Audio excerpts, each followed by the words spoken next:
Even though we try to make these optimizations, I think I'm not going to include this in the patch notes because it's just not there yet. So we need to work on the rest of this shit. Luckily, this is fixed though, I guess, because we did this. Let's fix this bug. And then let's maybe try to fix this bug. And then maybe we can fix this up as well. Disable FOV/zoom effects when going into time focus for UEVR mode. Right. Right. There's a few things I need to do for UEVR mode as well. Like dual wielding deagles won't work properly in UEVR, obviously, because there's only one firing button. There's not two for firing both of your fucking guns. So I don't know how we'll handle that. No clue how we'll handle that. But yeah, we'll figure it out. I'm not too concerned about this though, because this is such a small subset of players. But yeah, this we should fix because this is game breaking. Like you literally, your character bugs out. So yeah. I would like to figure out how to do it in such a way where we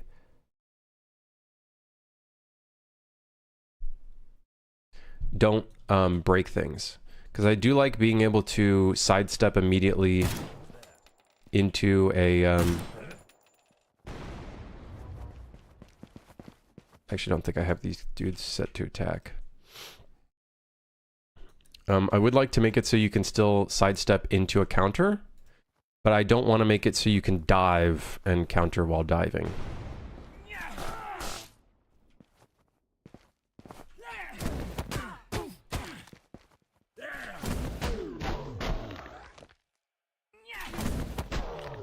So this is fine. The problem is when you hold the button.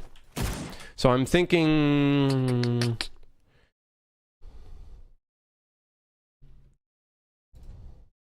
This might be an easy fix, actually, now that I think about it.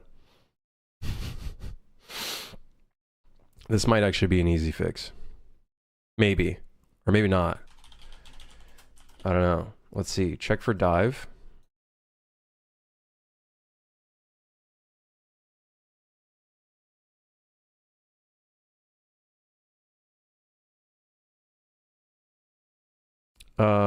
Counter... Not countering.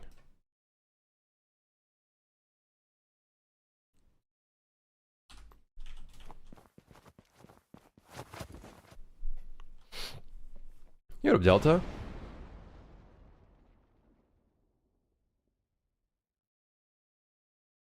I tried that bug today. It took me a minute to time it right. It's always go into a dive first and then try to counter. I think I fixed it though.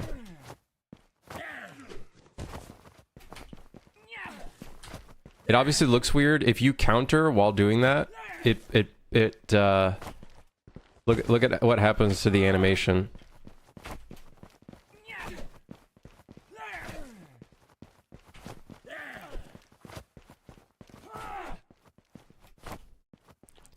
Honestly though, I would much prefer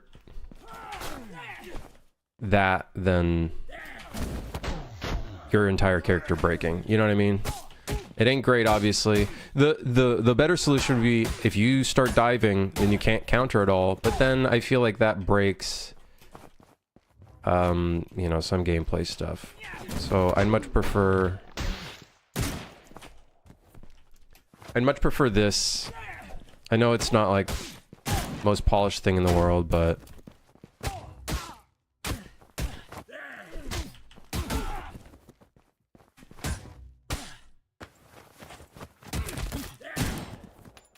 never let him know your next move, looking ass.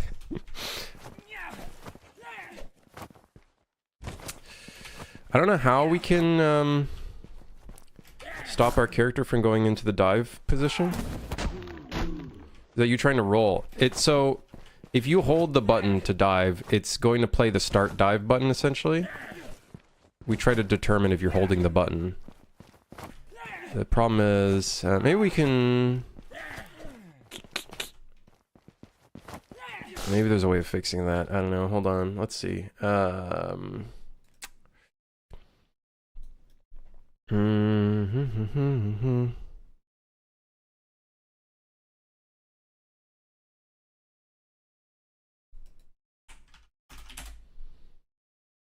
don't know. Maybe there's a way of fixing it.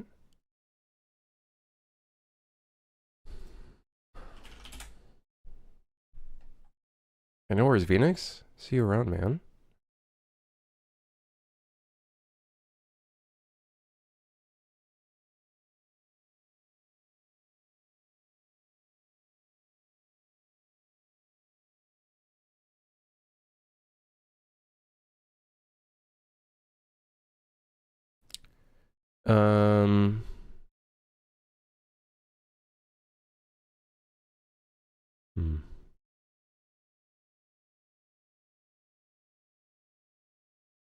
I think it's something on the animation side.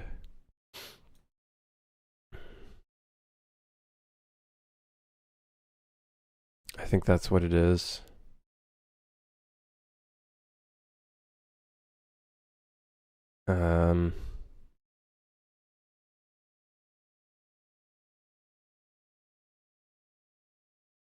Yeah. Hold on, let's, let me, can I watch this value?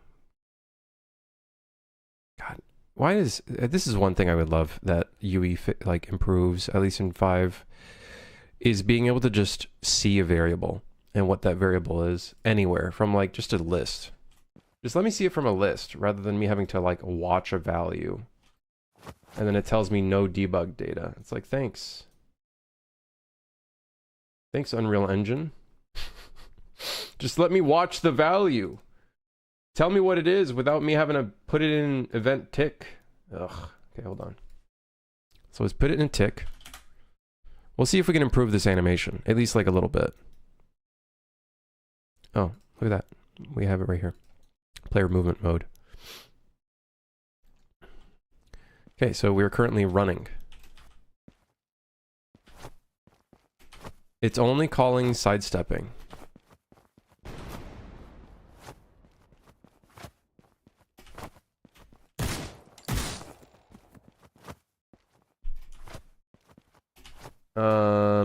Okay.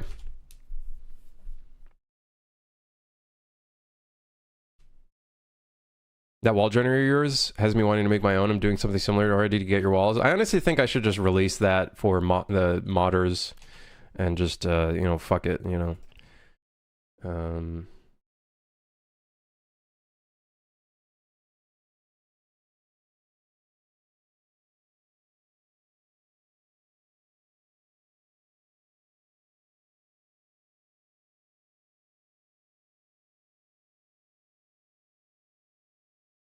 Yeah.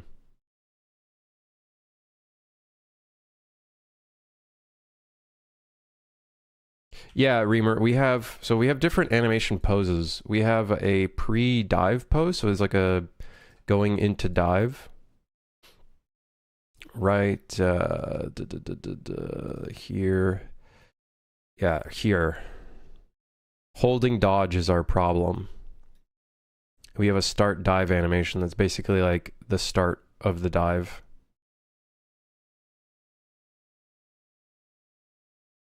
So I think what we need to do is override this holding dodge button and basically set it to false if we are canceling the dive. And one way of checking that is to see if we're countering.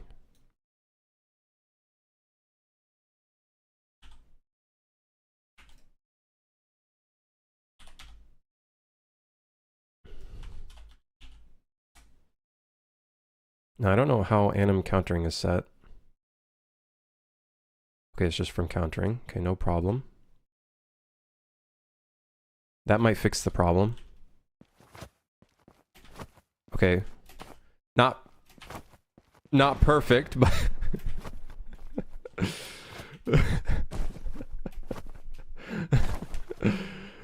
Oh my god. I mean, you could just copy and paste that specific folder if it doesn't use any assets, then it is your asset. Right, but if I want the modders to be able to use the same systems, like the same variables and everything, and the same, like, walls being generated, I think I'd have to expose the blueprint code.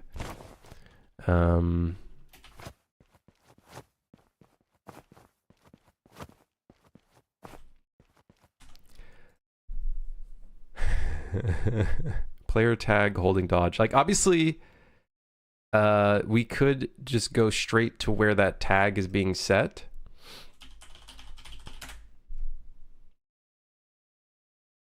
And remove it.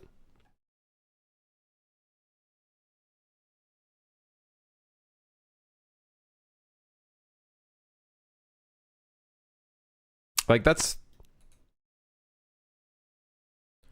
could be one way of going about it, actually.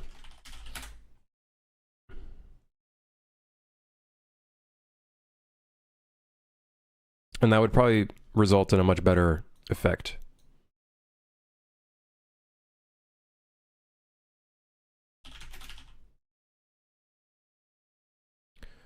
Holding dodge, bada bing.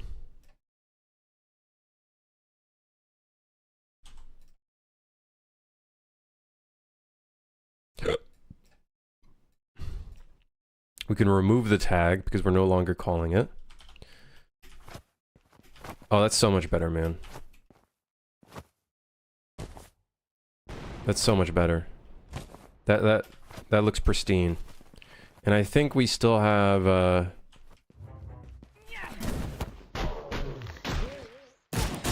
you need to upload it similar to a fab asset. Yeah, like that could be one way of doing it, but I don't want modders to have to pay for an asset, you know what I mean? Like I guess by them getting the asset, they can use it in all their other projects, I suppose. But it just feels kind of cheap, and then I'd have to, like, yeah, I don't know. It feels kind of cheap.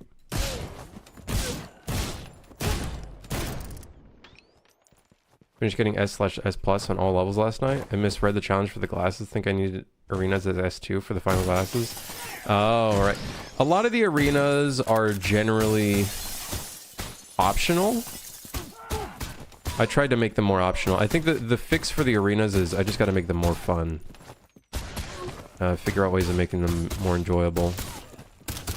I've been trying to think of like what I could do that's not too hard for me to make them enjoyable. What if it was a Discord boost perk or a Twitch sub perk? I think we'd end up at the same problem, which is like, why am I locking tools for my modders behind a payment? I think that's the problem.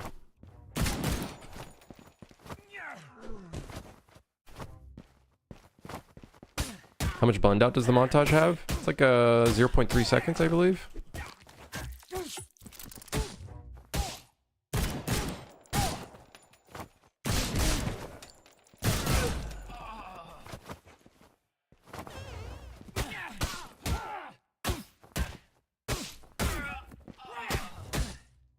Is that something easy for you to do, by the way? Like, I know you said you don't intend on adding / making more levels, but spicing up arenas, for example, is more realistic. It's a little bit more realistic because whatever I do for the arenas will end up being across the board for all of the arenas. So if I improve the arenas by adding like a shopkeeper or some shit, or some like, you know, custom mechanic that's specifically just for that, like obviously it's more work, but at least it would improve the arenas on all of the arenas. And I think we have like, how many do we have in the game? 3 or 4 in the game?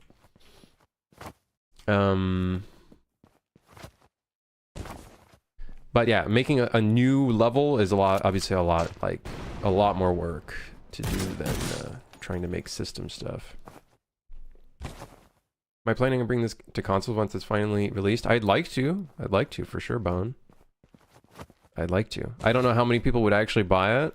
That's something I don't know too much about, is the console market. You know, like how much of small, tiny, goofy indie games do they care for or whatnot? I'd like to, though. There's a lot of paperwork stuff involved. I have a bunch of it like set up for Xbox already. PlayStation is a little bit harder. 5 arenas total? Okay. Yeah, I think improving the arenas a bit mechanically could be a worthwhile thing to do. 100%.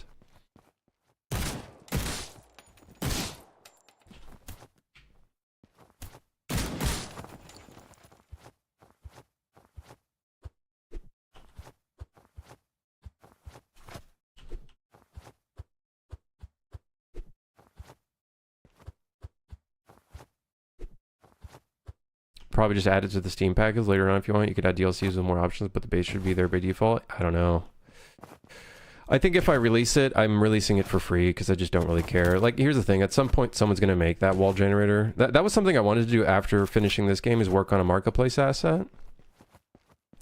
Like, I would probably take my wall generator and make it like 10 times better because it's like not great. It's got a lot of fucking... It's very fucky to use, but it's great to use once you figure it out because it's like... Duplicating walls and stuff, not a fun time. Duplicating walls, modular walls and stuff, not a fun time. When instead you could do shit like this, like that's like, this is like 10 times better to make a level, you know, like rather than having to do all this by hand. Like I can imagine more modders, if I can make this more approachable, more modders I feel like would be interested in making levels. And at that point, it's an improvement for everyone, I think. I feel like by doing that.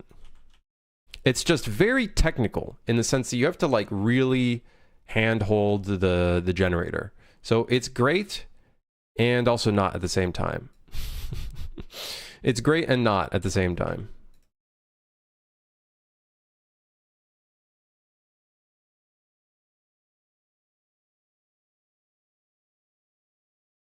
It's extremely technical in some respects because it's like buggy in some areas.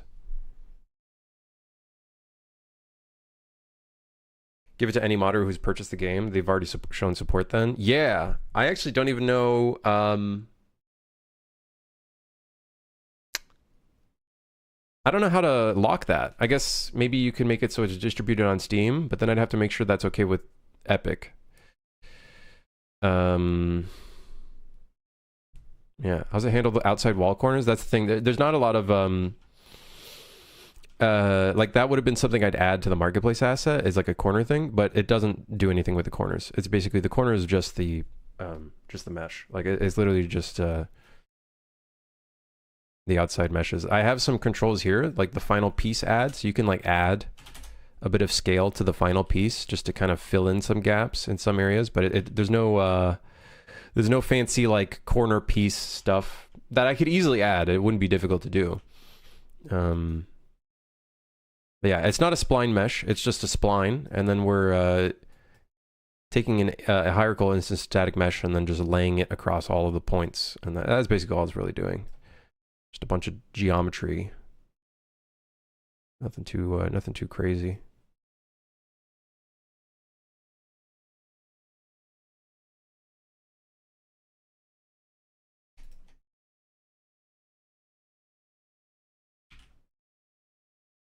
Yeah.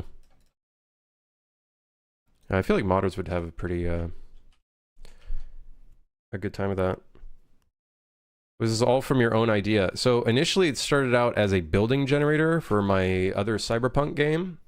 And then I was like, you know what, fuck it, let's use it in this game. And then I turned it into like a wall generator. And then I expanded upon it more by making it so you can actually add in between static mesh pieces. It's kind of silly and stupid the way it works, but it works, you know?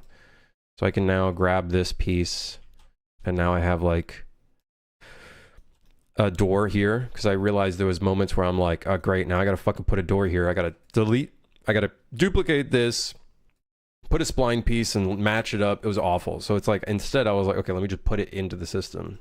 That's what I did here. And then, yeah, all of it is really like, oh, hey, here's a problem. How can I solve it?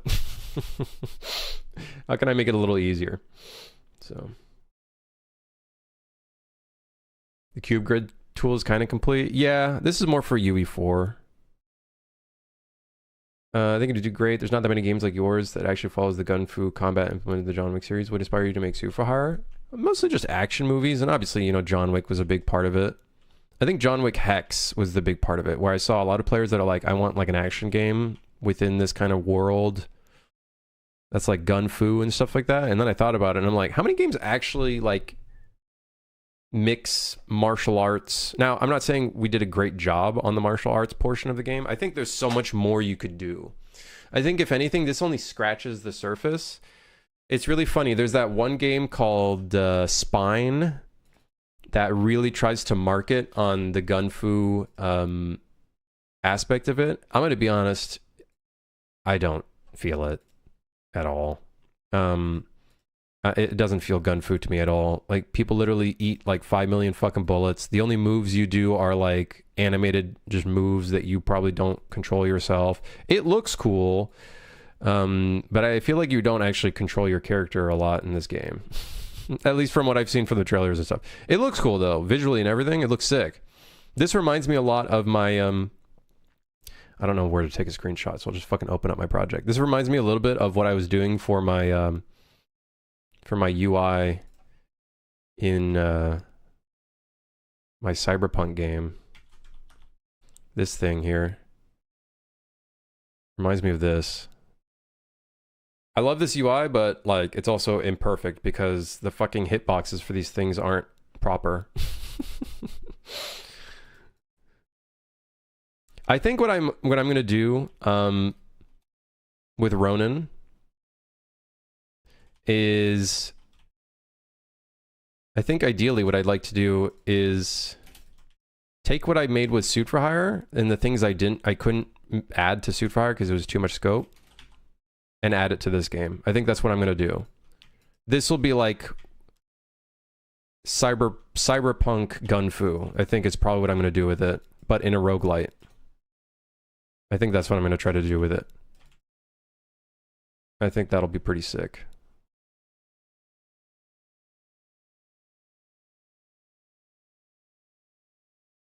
Yeah.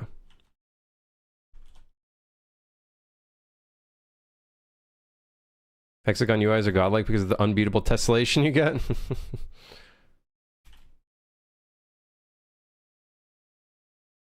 So yeah, I think that's the idea that I'm gonna follow with this game, and I think I'll be able to do a better job of it. It's gonna be interesting figuring out saber combat, and making the saber combat feel a lot better, because the state it was in, this state here, I don't like it. I'm not happy with it at all.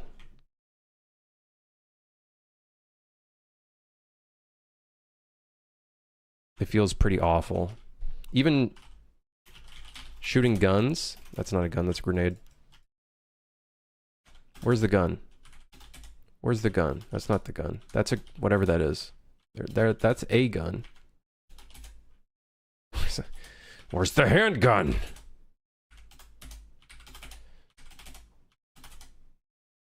That's a bottle, man. Oh, there it is. I'd have to figure out what I want to do with the guns. Yeah. At the time when I was working on this game, the design went in like 5 million different directions. I was like, okay, you have your sword in one hand and then you have a gun and you can use both. And that was kind of like the idea of this game when it was in development, but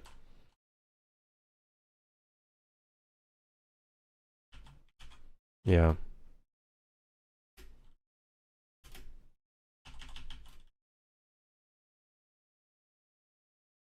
It'll be interesting going back to this project. I think that'll be the ideology that I kind of follow, is doing the things that I wasn't able to do with Suit for Hire for this game.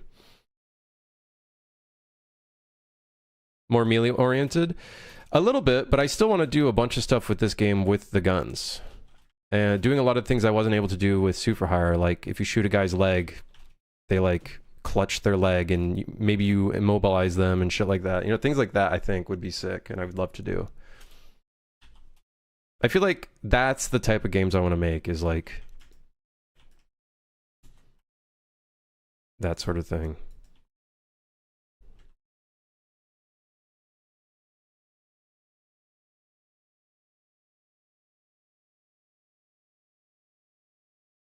Did we have an explosion?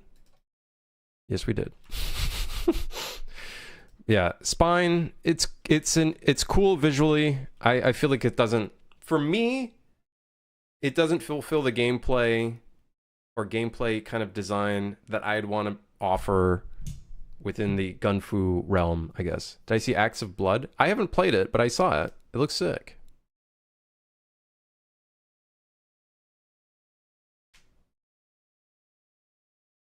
Yeah, lit. You can do that in five UE5, the different editor tools and whatnot, but you can't really do that in UE4 doesn't really do that, and like if I were to offer a mod kit, it would have to be in 427, so it's like using what you get kind of deal.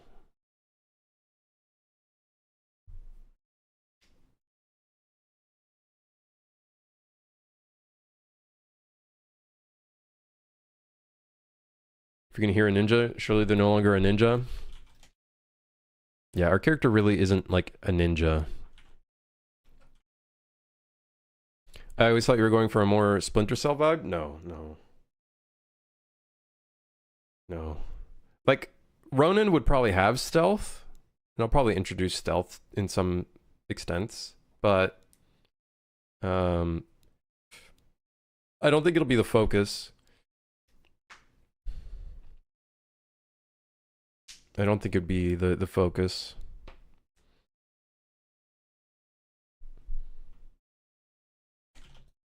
It would be like the roguelite loop, I'm thinking, is going to be more along the lines of like Hades. So it's like you go through different levels and stages, and each one has a different thing. It could be like arena style, and then some of them could be like get to the end as fast as possible, and the faster you are, the better reward you get, or some shit. So mixing some of the parkour movement elements and whatnot. I think the one thing Ronin did well is the movement, because so many people played around with that. And then, you know, if we want to put in some stealth ones, if it makes sense, then we can. But I would make it so the stealth is optional, I guess. You know, so it's like enemies maybe when you get into an arena area aren't like aggroed immediately. Maybe you can go into it with stealth in mind or something. I don't know. I don't know. I'd have to figure out what we're going to end up doing there for that game. August is the month, Copium. We'll get there one day. Anyways, this is fixed. It feels pretty good. It feels very good. We still allow the player to transition into a counter. We still... And the animation doesn't look like absolute ass. So that's fantastic. That is exactly the result that I wanted. Now, that being said, when you do that, you get both a perfect dodge and a counterattack. But you know what? Fuck it. It looks cool. You get slow-mo while you beat the shit out of a guy.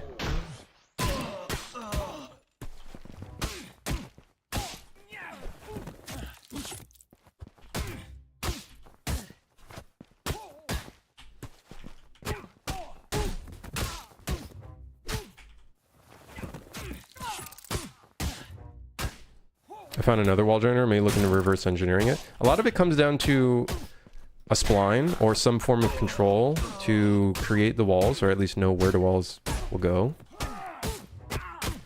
And then some sort of instance mesh or something. You're gonna love the new motion graphics options for UE5? You mean the motion design stuff? I used a bit of it. Unless you mean like motion, you mean like animations.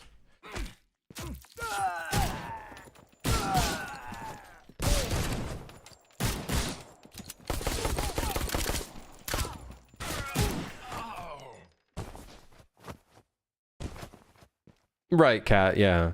But if I offer stealth, I'd want to kind of like make sure it feels good. This game has a bit of stealth, but it's definitely not like...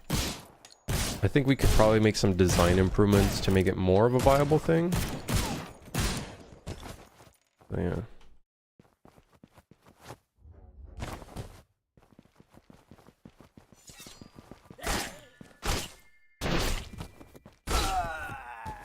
There goes that guy's leg. I used some of the motion design stuff. It's okay. At the time when I was using it, I think it was like 5.4. It was pretty buggy and crashed a lot, so I'm curious to see what it's like now.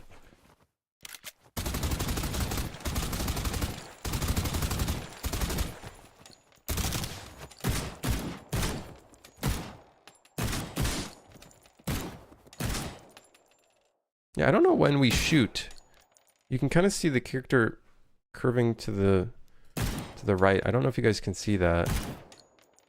I think that has something to do with the trick pose animation. Let's fix that, because that's really bugging me. I think it's something in here.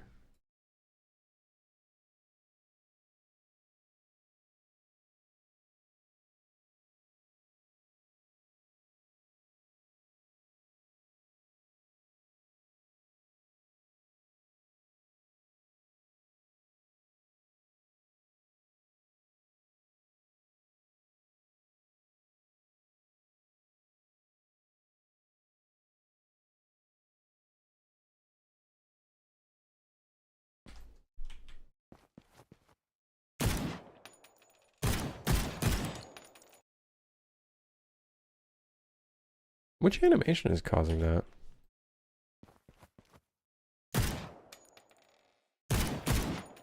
It's probably that additive. Hold on.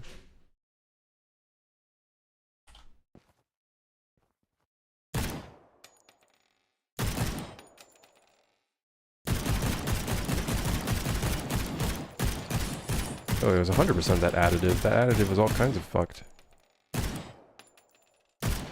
I don't actually know why we had that additive there. What is this additive even adding?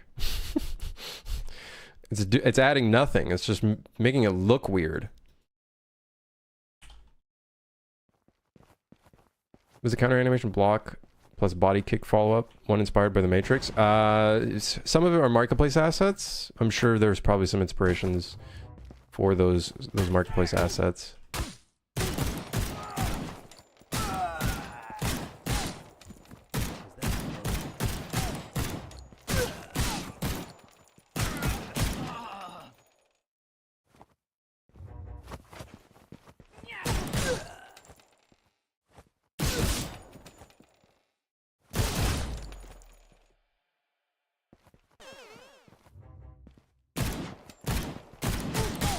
Something I'd like to fix that I think would be a good improvement is, technically, aren't we supposed to have the red X right here?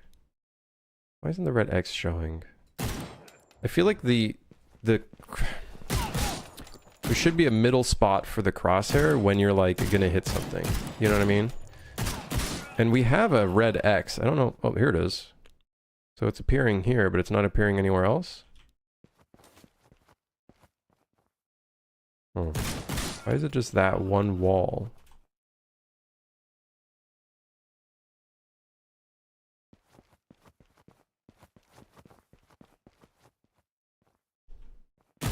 Like, it's working here. It wasn't working anywhere else for some reason.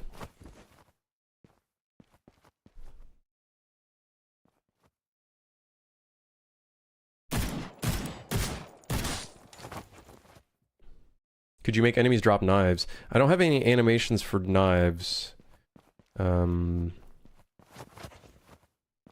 I know that's probably something people would want.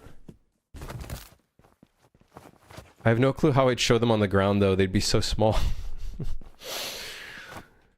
Technically, the thing that's funny is that the player has a knife, so there is a little bit of a disconnect there. You know, there's admittedly, I know that's a little something I messed up on. Something I do want to improve is the baseball bat, though. I think we can make do some stuff better. Am I adding manual leaning, or is that an automatic thing based on position? It's something based on walls. Unfortunately, it doesn't really work too well with pillars because it'll prioritize the left lean over the right lean, but it's just an automatic thing.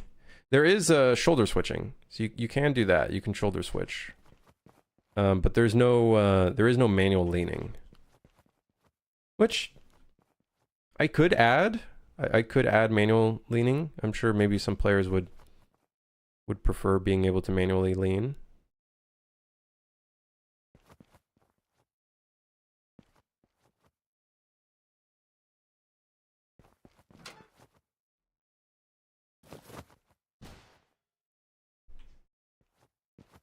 I don't really know why a lot of third-person games don't do shoulder switching. I understand maybe there's like a problem with animations, or something, but it feels like such a quality of life thing that's like I don't.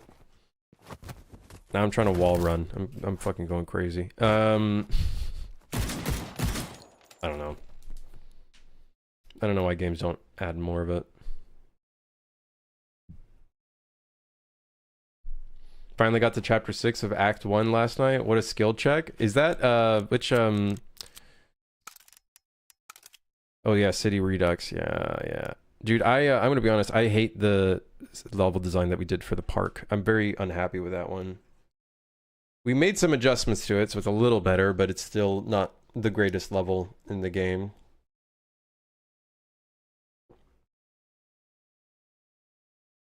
Admittedly. Yeah.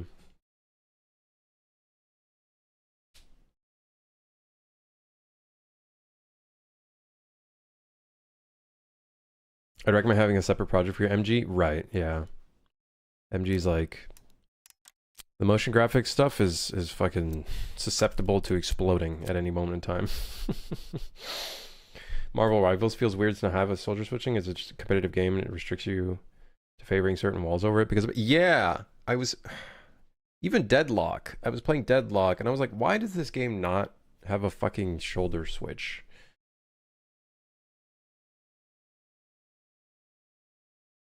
You know, why does it not have a shoulder switch?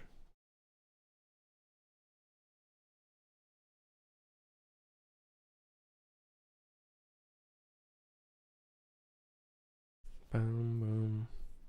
Museum areas are fun. I like all the glass. I'm so unhappy though because I had to disable the glass destruction, which I thought was like such a cool effect because it was causing crashes.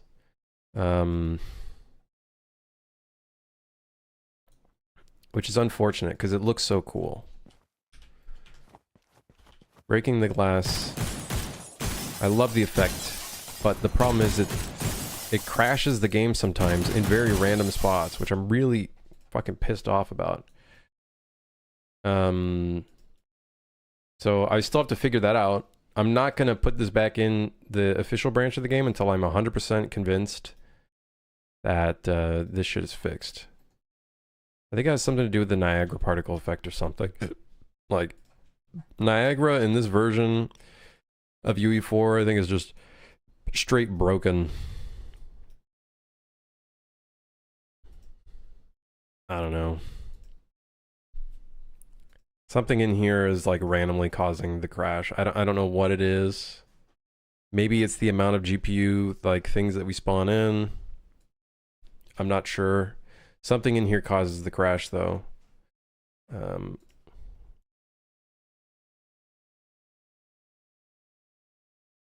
Static switch pins reflect outdated enum entries while the static switch is fully functional. Node refresh is advised.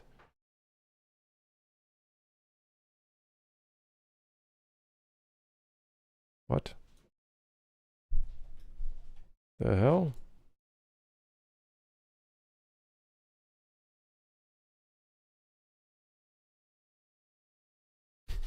Was this causing the problem? I thought I already fixed this node. I know I fixed a different node.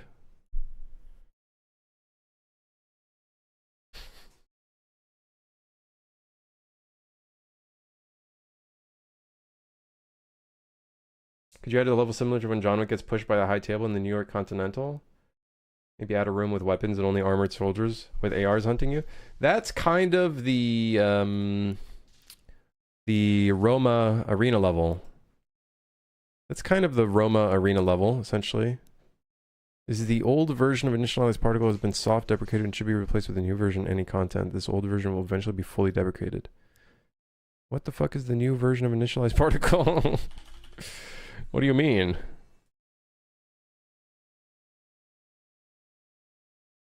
Okay.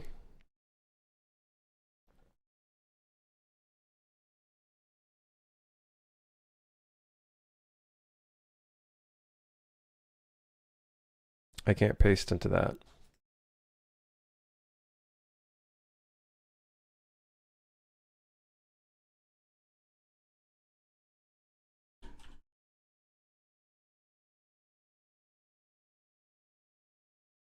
Maybe this was what's causing crashes.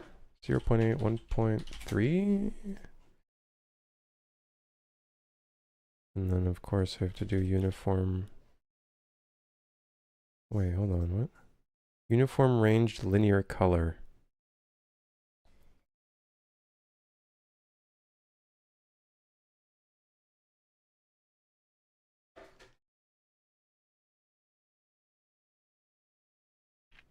Uniform random range linear color. 0.1, 0.1, 0.2, 0.2, 0.6, 0.1, 0.1, 0.1, 0.2. Shit my pants, I did. Toxic, thank you for the prime, man. 6 months, thank you. Appreciate that. So wait, are all these initialized particles broken? Why is it that this one's fine and the other ones are not? That doesn't make any sense, man. Unreal, brother, what you doing? Sprite size, 200 by 300, 0.25 to negative 0.25.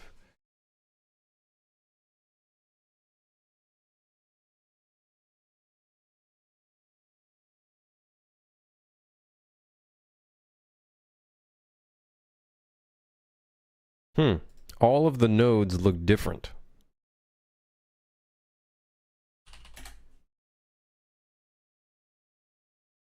I don't know if that's correct, but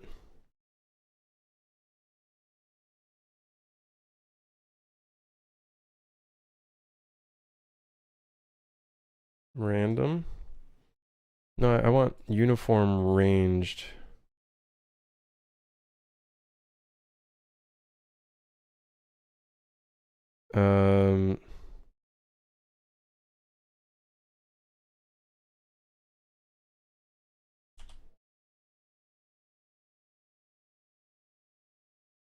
That's not the right node. Uniform ranged float.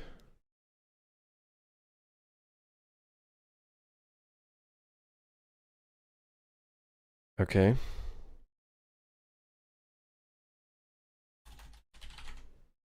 I'm also noticing something.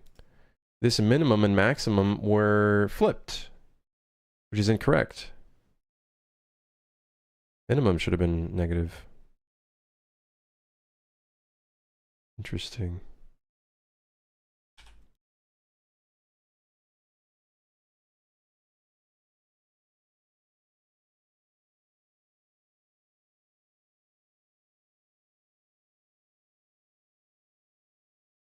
Apparently the sub-UV animation is also deprecated, and I'm also editing the wrong thing, and I can't delete this initialized particle now. God, I gotta be honest, I hate Niagara. I think I actually just fucking despise Niagara, to be honest. What is this a part of? Smoke base. So this entire time I've been editing the wrong thing?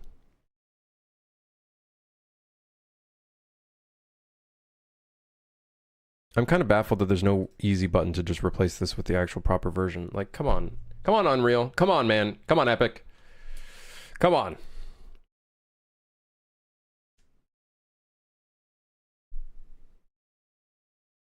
Could be a good level to add some stealth. I have been thinking about the arena levels, making it so the enemies don't immediately aggro on you, and instead they're in the so there's 3 states. You have idle, you have alerted, and then you have aggro. I think the arena levels might benefit from having the enemies set to alerted state first rather than aggro, and that might be a lot cooler to play around with as well. Because then that way you can initially do a little bit of stealth, and if you fuck up, then all the enemies kind of aggro on you anyways. I feel like that could be kind of interesting. The old version of sphere location has been soft deprecated.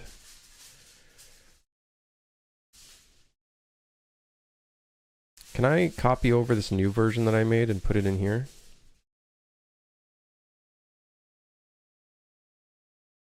Okay, cool. So we can delete that one. This one should refresh, or maybe not, or maybe refresh, or maybe not. How do you refresh this node? Oh wait, I didn't hit the apply button. Maybe that was the problem.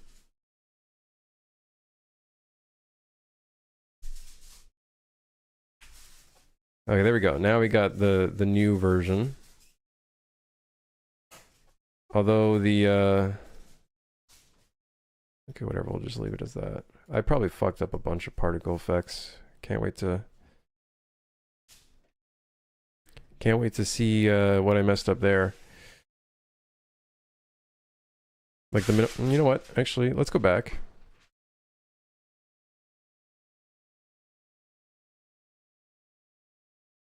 Okay, maybe not. Let's not go back then. No, that's fine. That's fine. That's okay. Don't worry. I'm okay. I'm not upset.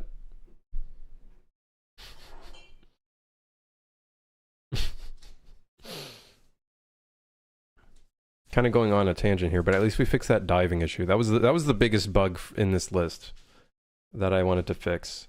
That and the gambler modifier breaking, which I think is fixed now. I think it's fixed. Okay, so I lost that initialized particle.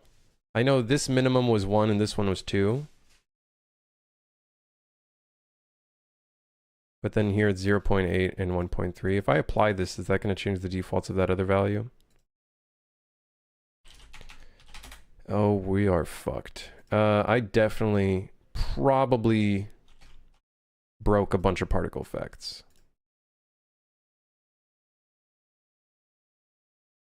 At least their initialization.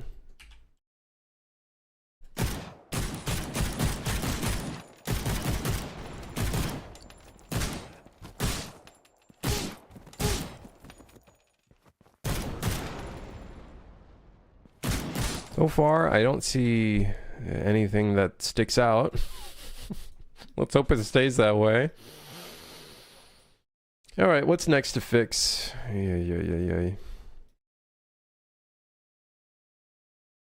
What happened? I saw a bunch of blue exclamation marks in here. Oh, there they are right here.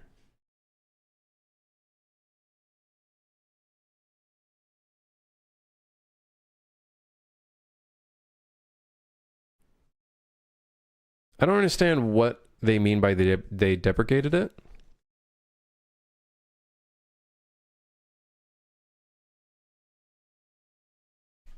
Yeah. You have a nice box. Future proofing for the new home.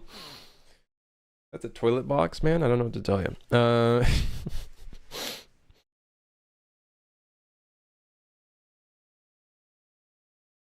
Let's just refresh these nodes. That color node was extremely alarming. Let's see if there's any more of those types of things that maybe are causing the crashes. We have another thing that's deprecated, but that's fine. I think because it's just soft deprecated, I think we're safe, but...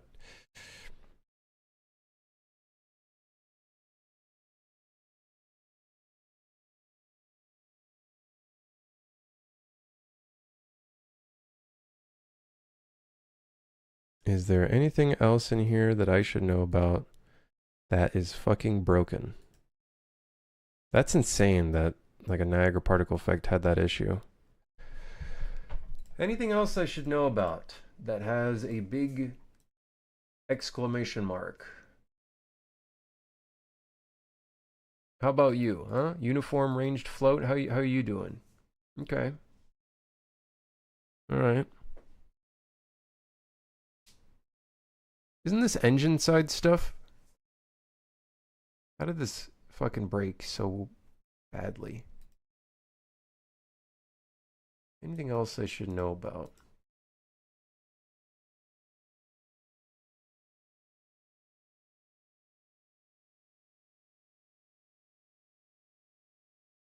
Uniform ranged float, you're fine. You're fine. Vector 2D from float, you look good. Although, who knows? The compile is how do I refresh a bunch of nodes? Let's find this. Where are these? Ah, can I refresh these?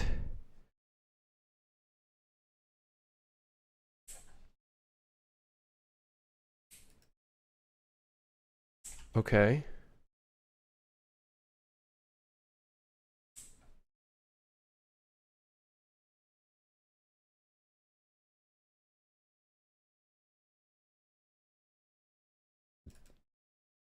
We're gonna go in a bunch of these, just to be sure that nothing is, you know, suddenly broken. I love how Unreal does that.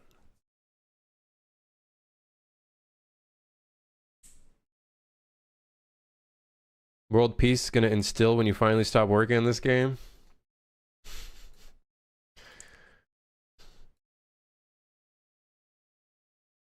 Hey, listen, we'll get there, all right?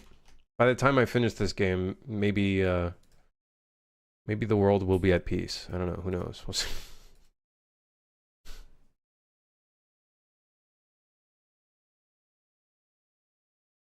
It's so funny that this broke, even though it's engine side. It retained some of its stuff, which is weird. Oh, hold on, actually, let's double check. Is this engine side? Niagara content.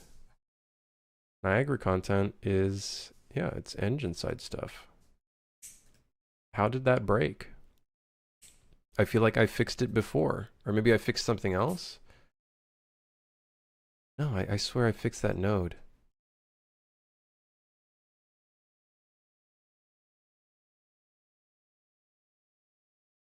I feel like I've done this before. So weird. Oh. All right, well, I don't think I'm going to re-enable this glass yet. It's not like there yet. It's not something I want to focus on for this submit. So we're just going to leave it as disabled. Now, something that we could look into is why is it still we have Slate causing lag? Is it this vocal pop-up, which it's highly probable because it's a child actor that we honestly should not have on our characters by default.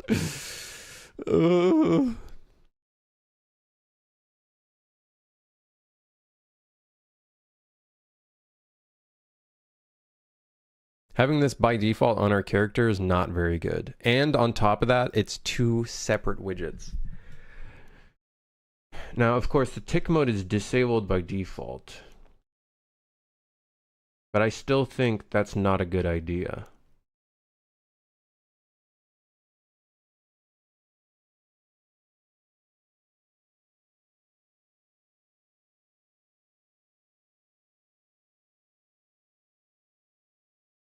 Really not a good idea.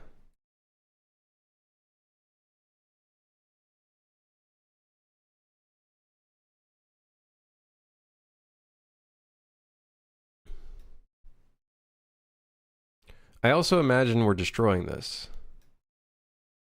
Or I hope we are.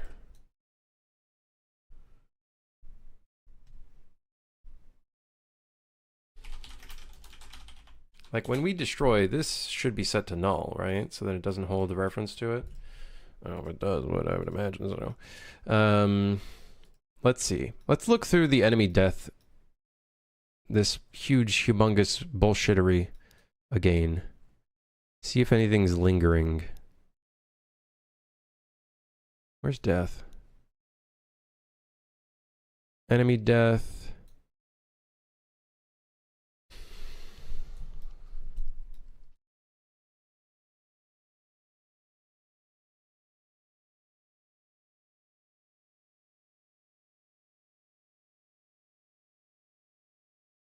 Here we destroy the component in the Volco UI.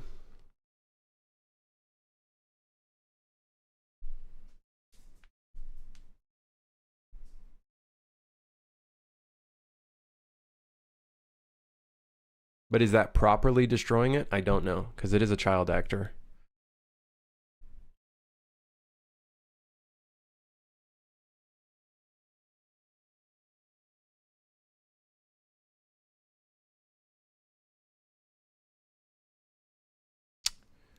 Hmm.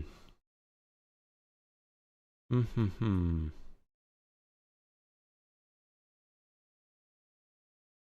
I honestly think instead of this being a child actor, maybe we just spawn it when we need it, which would honestly be the better thing to do. Or we keep a pool of them on the player character, and then we just attach them to enemies that need it. And that would be a better solution as well. I'm really annoyed that those fixes that we did to the UI was not enough to fix our issue with Slate. Now, of course, profiling will probably be the best thing to do. Just profile it and should be able to hopefully see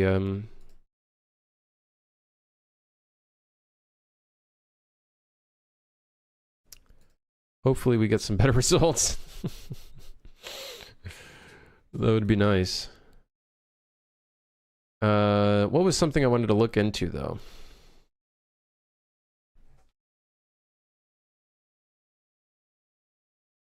Oh, the bullets in the UI.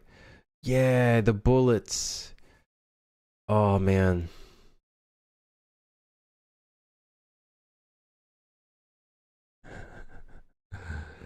Not great. Yeah, UI shell. So, when we fire the gun, we are constantly spawning a new widget that appears on screen. Now, of course, that's not a very good thing to do, as you can imagine.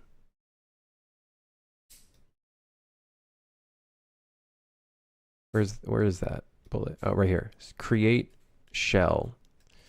Yeah, not not very good doing that.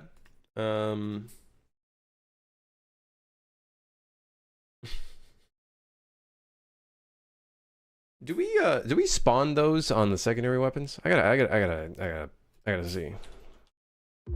Like especially a gun that shoots really fast. Do we spawn all those little tiny shells? No, we don't. Thank goodness. Just imagine that. That would be cool though, but we'd have to definitely fix our horrendous optimization for that.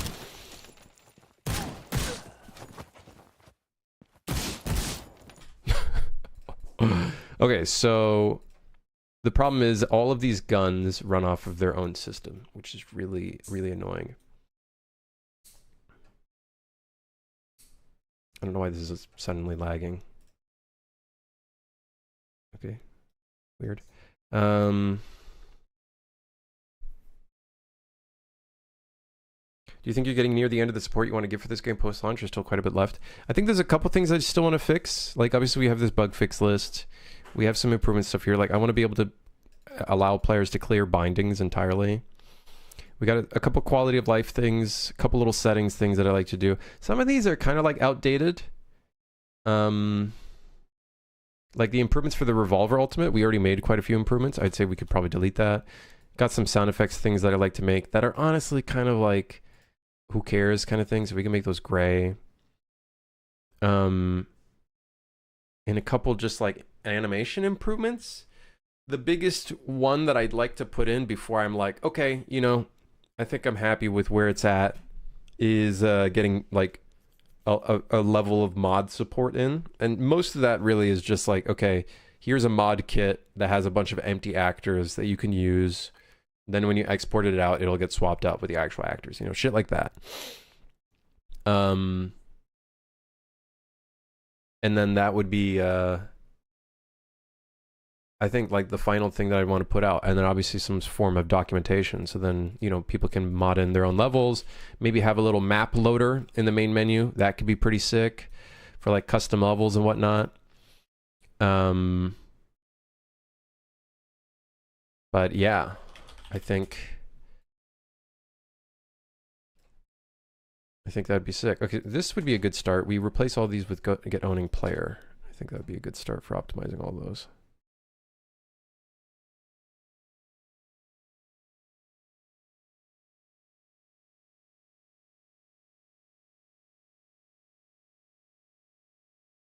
Obviously, creating these constantly, not great, but I think owning player might help with this. But I think we're getting there, Fi. I think the thing is, I think a lot of people might be expecting the game to get a lot more content beyond polish and whatnot. So I you know, as I posted in our like 1.0 release, I don't see myself adding too much content, if at all. It would mostly just be polish and just making sure like the game feels good. There's no like memory leaks that we currently have, which I'm, you know, trying to figure out. Just making sure that the game feels good. So then the modding community, if, you know, if we end up getting a big modding community, which would be cool, they can, all they have to do is just add in some cool shit. Oh, this one we deleted it. Okay, so we'll just delete that then. Would you consider adding a replay editor like the one in Sifu? So, the problem with a replay editor, here's how it works in Unreal. The replay editor is great for multiplayer games because basically how the replay editor works in Unreal is it acts as if it's a multiplayer client. So the thing that records the replay is almost like its own like client within a server, even though it's just local, right? The problem is, for me to put that in, I'd have to essentially make the game multiplayer. Now, of course, I can make it very hacky, but I would essentially have to make the game multiplayer for it to work. I'd love to, though. Don't get me wrong. I'd love to. I'm interested to see how Sifu does it. I'm interested to see how Sifu does it. Right, exactly, Sinless. I think the thing is, I bet you modders, because of the fact that they were able to get it working. Now, maybe they're not using the internal Unreal version, Unreal Replay Editor. I'm curious to see what they did there. I could probably hack it. Like, here, I'll show you what it looks like right now, right? So one thing that is already replicated is movement in Unreal. What's it called? Demo start?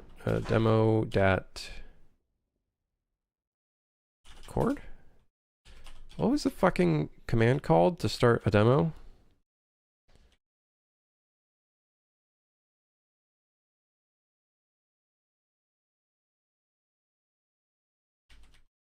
Dude, what is the I actually don't remember what the command is to start a demo.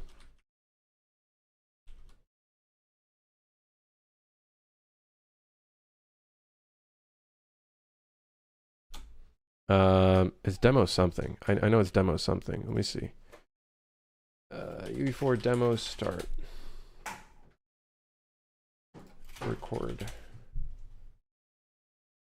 Maybe it's a different command. Maybe it doesn't start with demo. Oh, demo record. So I can actually record a demo. The problem is, you know, I'll shoot this explosive barrel, I'll shoot those enemies in the back there, I'll shoot this glass, and then I can demo stop. And the cool thing is, I can actually play demos. Oh, wait. Oh, shit.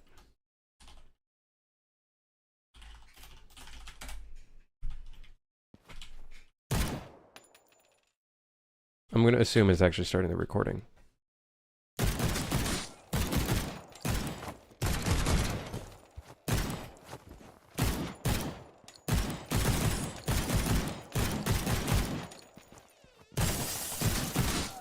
And then demo stop. And then we can do demo play.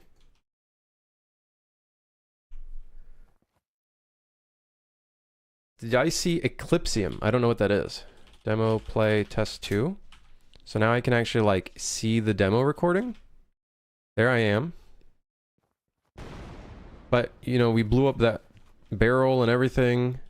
You can see my character is kind of like, I'd have to make everything work in, I'd have to make it all replicated. You know, like it went through the door even though I opened the door. So it's almost treated like a multiplayer instance. These dudes aren't replicated. So yeah. Unfortunately, like, I think I would love to. Don't get me wrong. It was something I was thinking about because it fits the action movie vibe of the game a lot. You know what I mean? Like, it literally fits the entire thing. But yeah, demo scrub. If I scrub to 5, and now I think we're at like the beginning. I can scrub back to 25, 6, 8, 10. I can go back. I can pause the demo, which also makes it so I can't move my camera. So that's kind of ass. Oh, demo speed. I can change the demo speed. I can probably freeze it like this by setting it to 0. Oh, that also freezes my camera. Dude, what? Oh my god, the motion blur.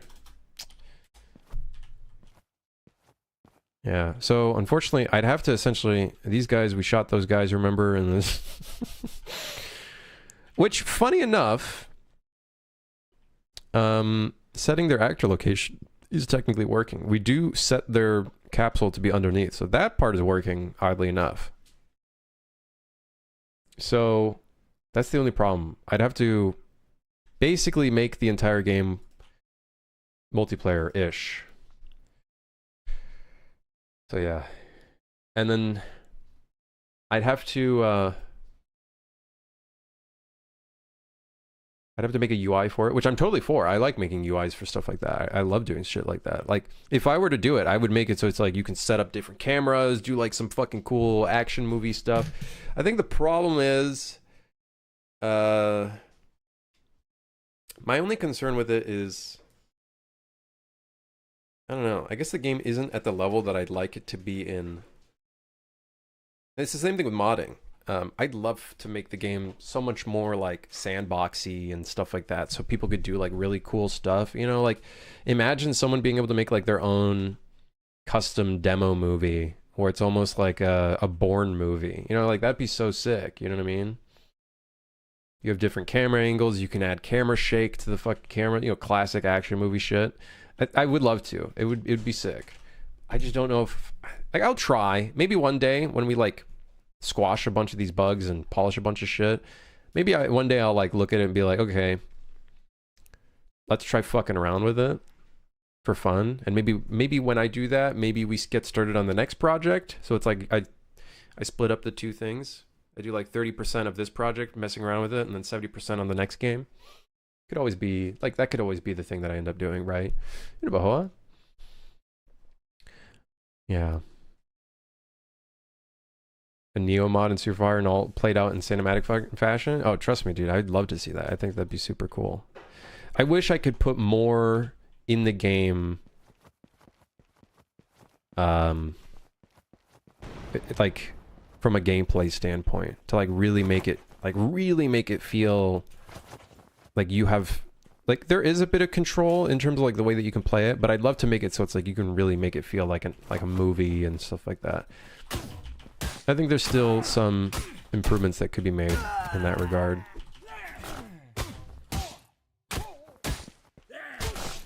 That's something I want to fix as well. When you're trying to turn towards another enemy, sometimes it doesn't actually turn, which makes me wonder, is that not working in third person properly? I'm pretty sure it is. Melee graph. Aim assist.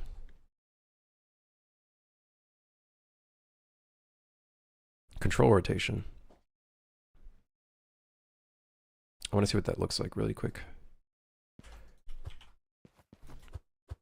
Oh, it's definitely, I think, let's see, hold on.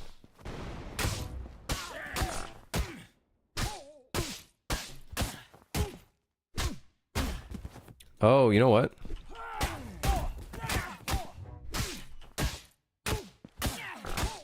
It's, interesting.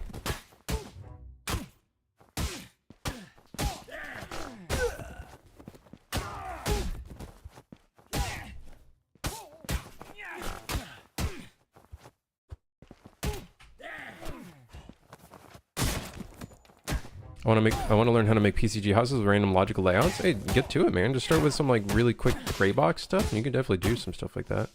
You know what we could do to fix this? The problem is that it's exactly facing...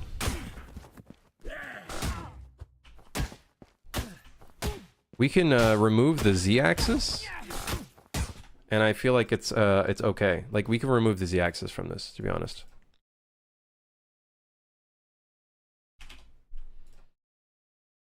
Or the roll in the pitch. I think we can just read from the yaw. That's what I meant to say. Because I think when a player is playing, some of them might be looking down and stuff, and then that reduces their chances of actually hitting an enemy.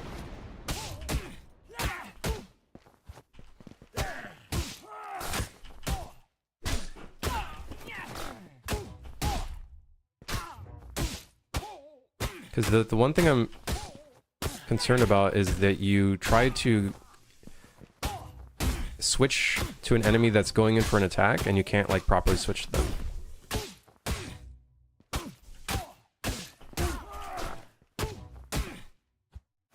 Hey, Fred. How long have I been live already? Just an hour and a half. Nothing too long. Trepang had something.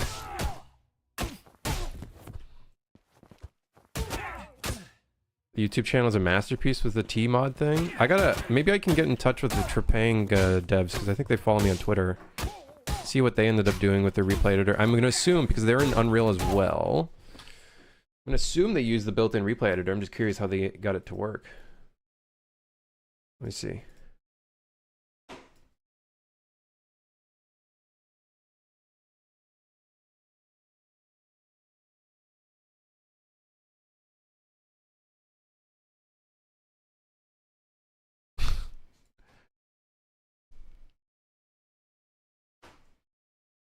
Can you like modify like bone rotations yourself and stuff?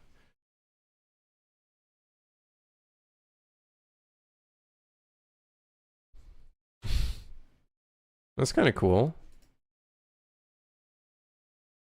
Oh wait, I think I've seen this video. Have I seen this video? I feel like I have. The thumbnail looks so familiar.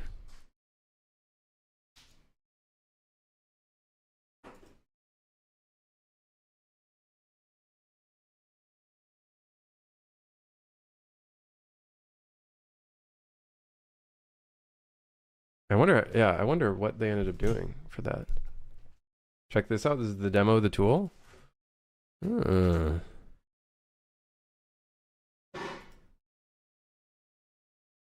Oh, you could literally spawn... you can literally spawn different characters. Oh, I don't know if I'd go that far. I think it would just be like a replay editor, as in like... replaying and whatnot. But that's going real far.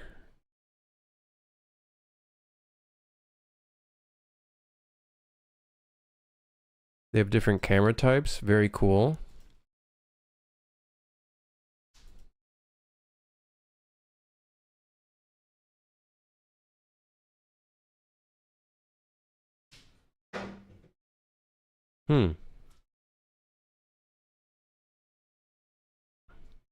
Oh shit, and then different camera controls. Okay.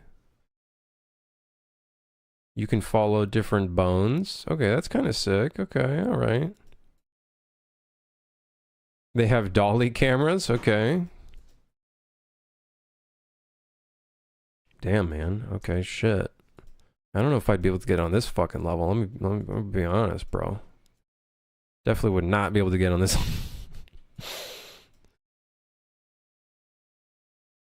I am curious how they ended up doing the replication stuff. Like that, very curious.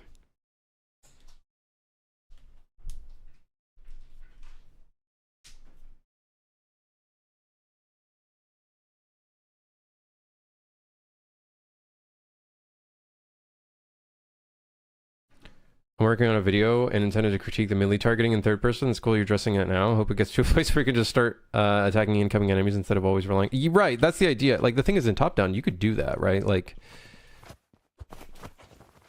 you can do that without issue.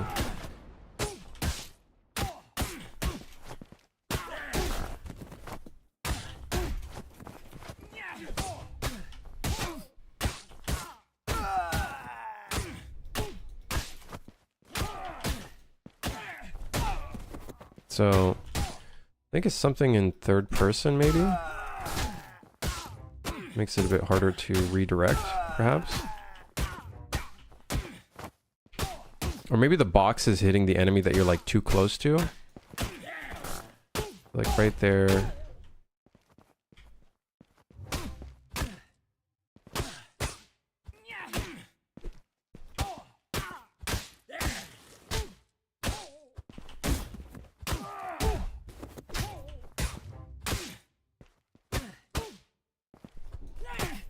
See, right there, technically, you should be going to the enemy. 300 units.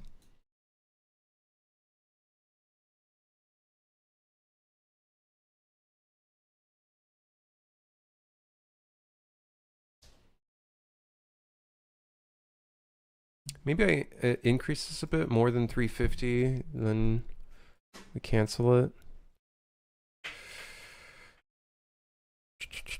Maybe we also increase a little bit of the distance. Maybe that's what's causing issues for people, is like the assisted distance maybe isn't large enough. Oh wait, we do 2 box traces? Wait, why do we do 2 box traces? Oh, if this one returns false, we read from this. Otherwise, if true, we read from this. Okay. Interesting.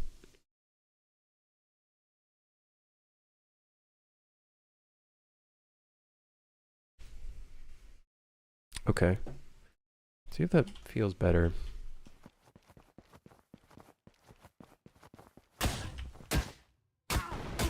Their dev breakdowns and AI combat and systems all worthwhile. They had some really cool AI solutions. Yeah, I don't think my game will ever get to a point where it's like the AI is perfect. I think that it's just a task for the next game, you know what I mean? But I'll try to improve some of the AI where I can. It's not going to be anything like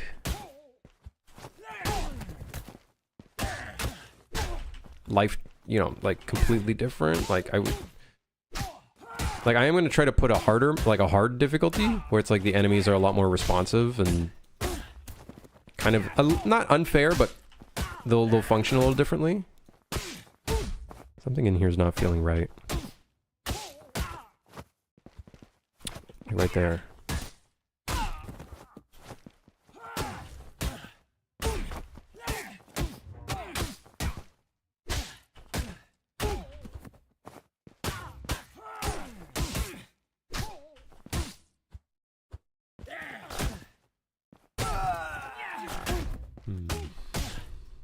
See, like, we're technically hitting the enemy. For some reason it doesn't... You know what I might do?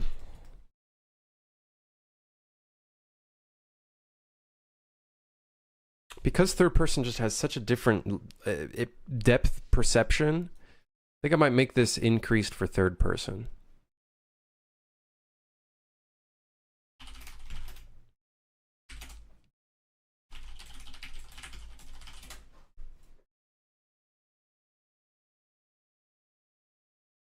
The depth perception is so different in third person that something feels a lot closer than it actually is, and then in top down it's a lot farther. I think this is one of those moments where it's like, okay, we can increase it by like 75 units. We just have to go back to that other thing that we saw right here. Let's do more than 380. Or actually, the 375. Let's do the actual number.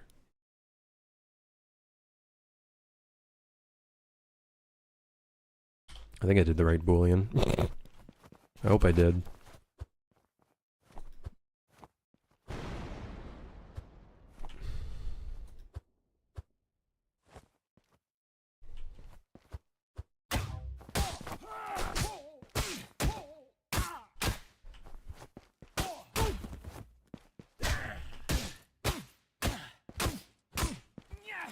Yeah, which one is that hitting? Is that hitting the guy on my side, or...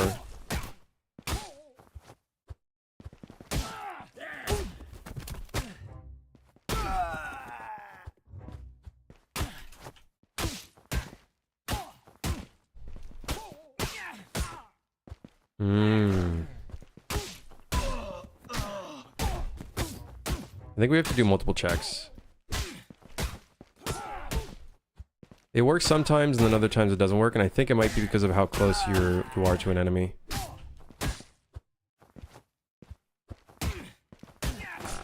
Also, I think instead of a box trace, we should probably do a sphere trace.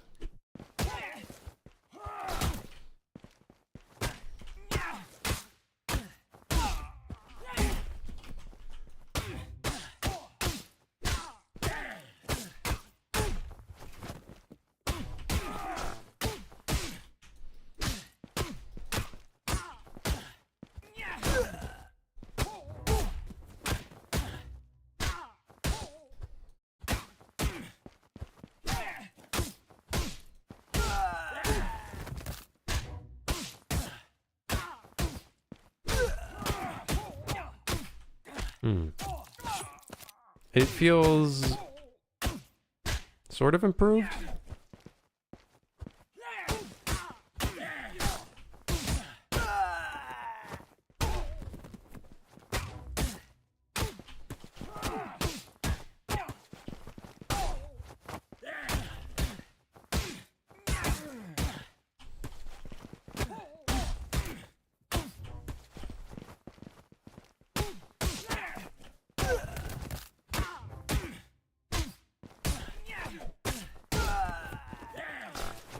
Oh, my grab didn't work there.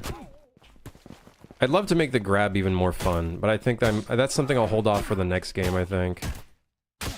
I think that's probably might be a next game thing where it's like I make the grab. Because like the next game you'll be kind of like a super, you know, cybernetics and shit like that. So it's like it's more fitting if you can like grab an enemy and fucking like ragdoll them across the map or something. Not across the map, but like, you know what I mean? Like something a lot more intense. See, that sucks. It like sometimes the rotation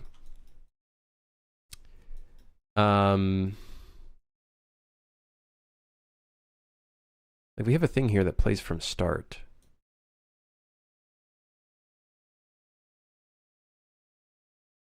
So it should stop the animation that we're currently doing and then play the next one immediately.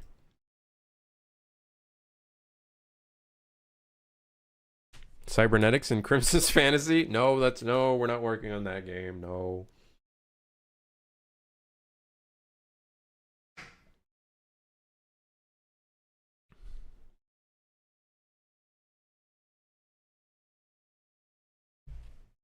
Still holding out for a beat 'em up that has more robust grab systems than the UFC game. I think like it would have been really cool this game, which I wanted to kind of do, but it was just too much. It was out of my scope as a developer. Is being able to like really go in and like throw enemies on the ground, like have specific buttons that you can press to like do things, like disarm enemies, stuff like that would have been really, really fucking cool. I think I had an issue. Well, for one, I didn't have the animations. Two, I didn't have the systems to really work with that. Three, in top-down, it's a lot harder to do things like that. Four, though, the button layout, I don't know what I would have done for the button layout for that. It's like if you wanted to choose to grab someone and throw them on the ground, or grab someone and then disarm them, how do I, you know, what would have been the factors to do that, I guess. That was like the biggest thing. Like maybe we could make it so to disarm an enemy you do like a super perfect counter, so beyond just a counter, which has a pretty big window, maybe you do like a perfect counter. It's like you're right on the dot of hitting them, and then maybe that disarms them. Things like that would have been really cool. Being able to like, I think one thing that I could still do, I think, is grabbing an enemy and throwing them over a railing, for example, and if like their endurance is low enough, which is like a built-in value that they have, that basically determines if they are executable or whatnot, they would like trip over the railing and like fall over it and stuff like that. Like those are things I'd love to like, you know what I mean? Like that would be really cool. Things like that would be really sick. I think one thing I'd have to figure out though is like, okay, how can we make this feel better on controller? Because doing this flicking motion, which like speeds up the throw, is very difficult to do on controller. So I'd have to figure out a much better like control scheme. Even on mouse and keyboard, it's a bit of a weird motion to have to do that. It's like natural-ish. You're using the physics and kind of like, you know what I mean? But yeah, it's like the beginnings of a very cool system, I think. There's a lot that could still be done for something like that. Like, you could say, like, oh, you hit the crouch key to, like, maybe put them on the ground and, like, throw them on the ground or something, but it's like... I don't know. Yeah, there's a lot of moving parts. Already in a game that's very focused on run and gun, I don't know, sequel type shit. That's probably what I would just do for the Cyberpunk game. Like, these are all things I'd probably want to do for the Cyberpunk game.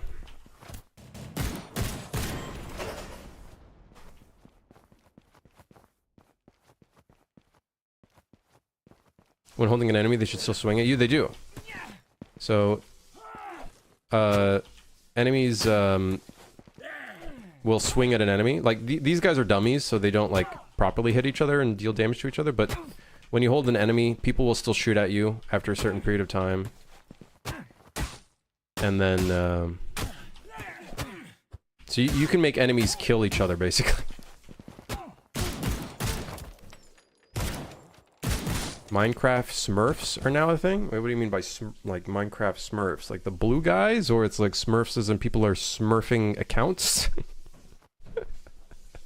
They're making Smurf accounts?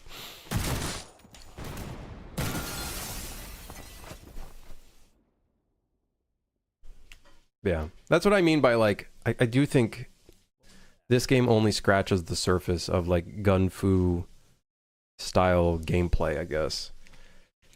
It'd be really sick to see what other people can come up with intuitive control schemes. I think it's a very big challenge of like, how can you expose something to someone without them having to push a million buttons?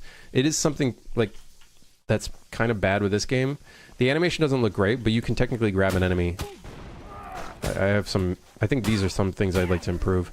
You can like knee them and shit, but you have to like, unless you change the setting for grappling to toggle grappling, that's kind of hard to do because you gotta grab them and then start hitting the kick button while holding the button.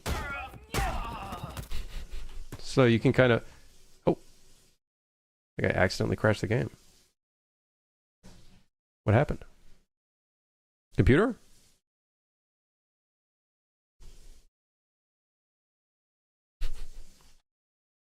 Unreal? Have I seen the game Nivalis? It sounds kind of familiar.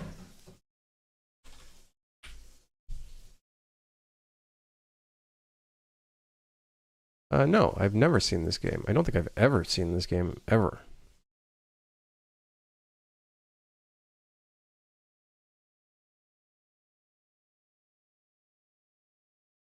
Manage restaurants. Man, I really wish these screenshots were like actual gameplay screenshots. It's actually kind of fucking... Like, there's a photo mode screenshot, which I guess... There's this... God, I just want to see what the gameplay is. It's a...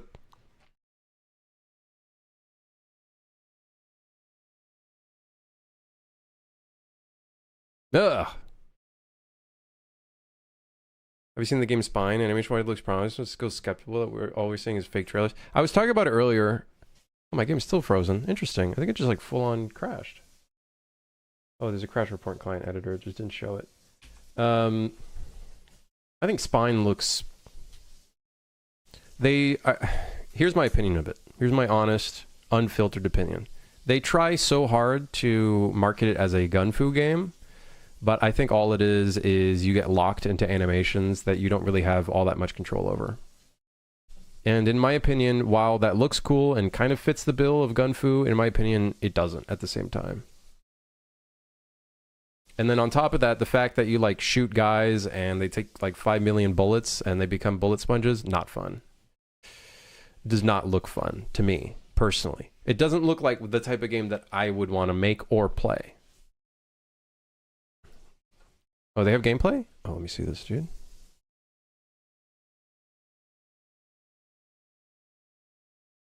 See, this is what I would like to see.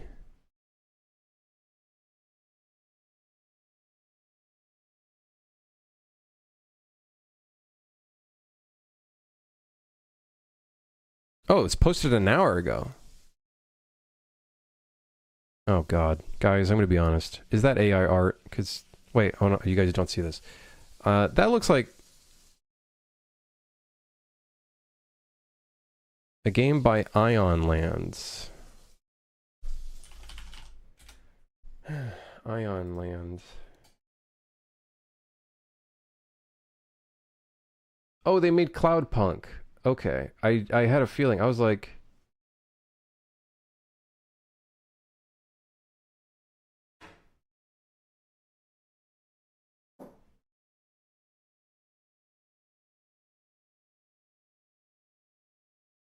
I had a feeling I could recognize the style and stuff. Could be placeholder art? Maybe. Could be. I was like, this looks like Cloudpunk.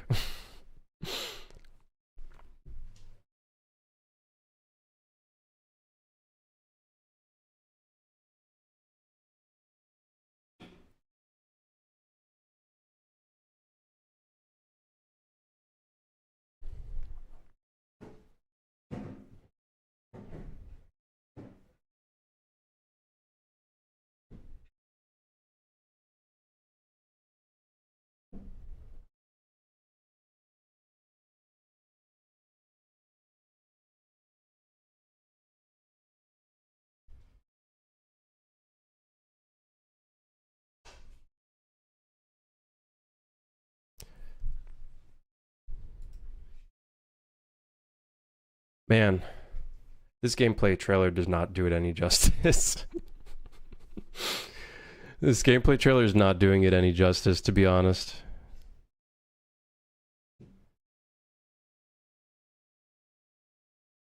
Uh...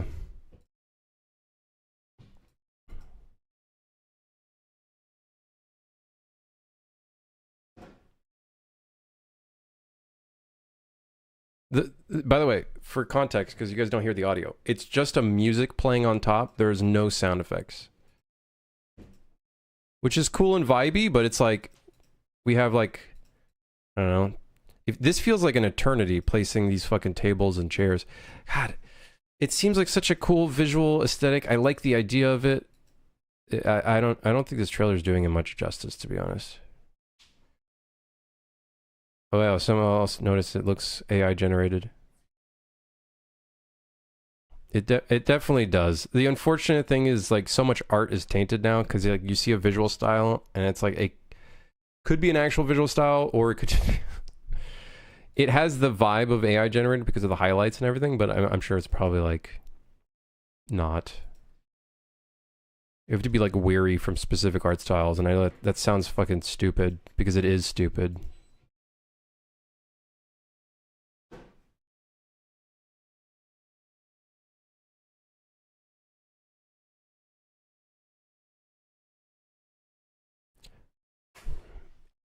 Man, this trailer's not doing it any justice for me. I think it's kind of neat, the part where you place the tables and the chairs down and it's like then you see customers actually interacting with it. I think it's just the way it's done is just fuck it. It's kind of boring. And then you have this section where you're like placing things down. It's like, what the hell are you placing though? Like, are these like things that I can interact with?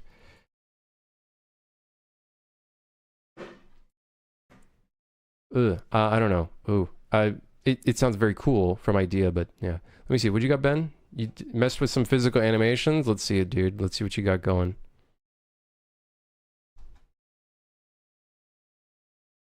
Oh, dude, I like this. I don't know how you did that. The stepping into the death is cool. Yeah, much better. The hit reactions are a lot better.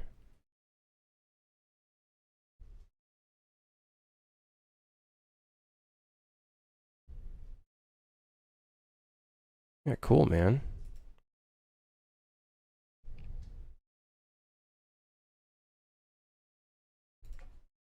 Cool. Offworld, how the release go? It went well. I think it went well.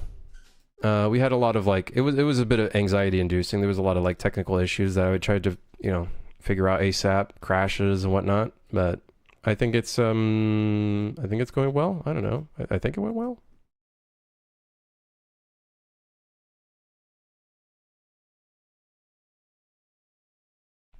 Now we're just releasing patches, polishing some stuff, improving like quality of life stuff, just making the game feel better. I think is the biggest thing. Remove as much friction as we can that the game causes on the player. I think that's the biggest thing.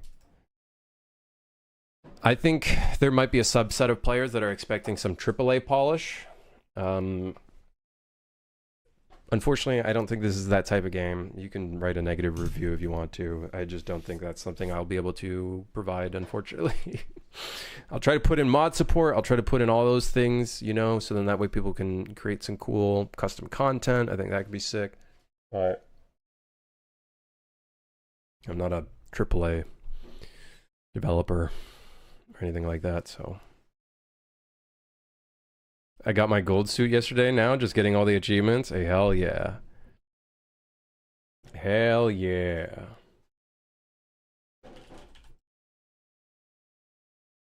The gold suit.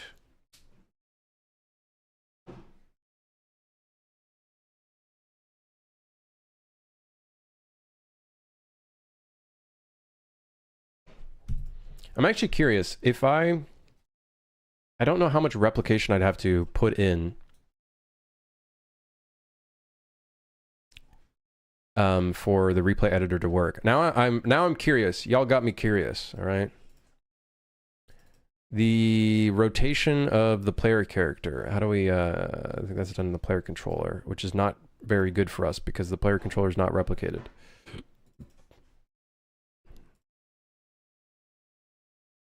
Not very good for us, actually.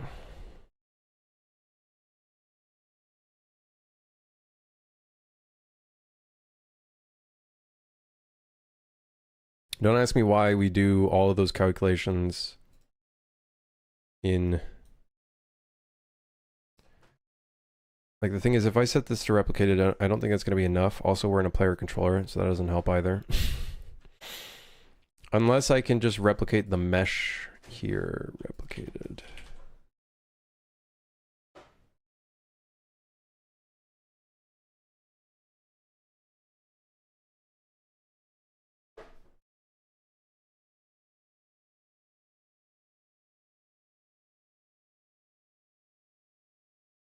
I don't think the component replicating is enough, but I am curious. Like, if we can hack it in, maybe we could get a replay editor in.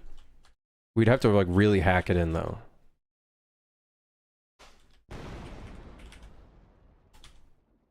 Can I override a demo? I think I can.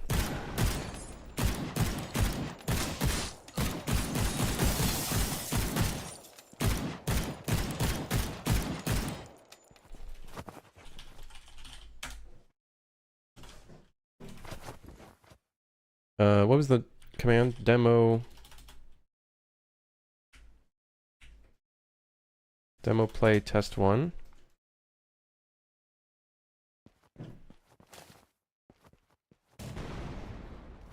Nope. Damn. It's going to be a much larger task to get this going.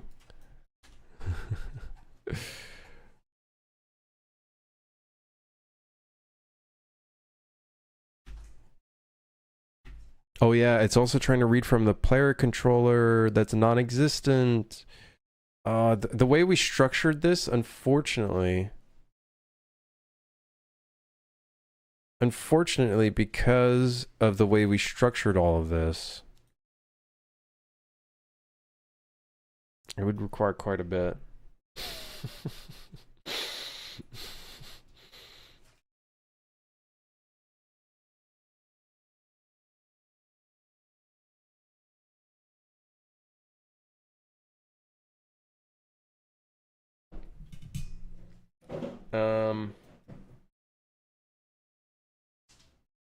I wonder if I can like call events that get recorded on the replay editor, but not on the actual client. Like that,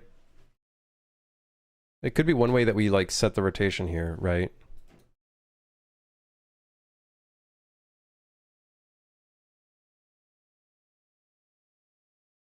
Does anybody have that multiplayer compendium like graph that shows multiplayer graph? Does anybody have that graph or the chart? Oh, here it is. I found it.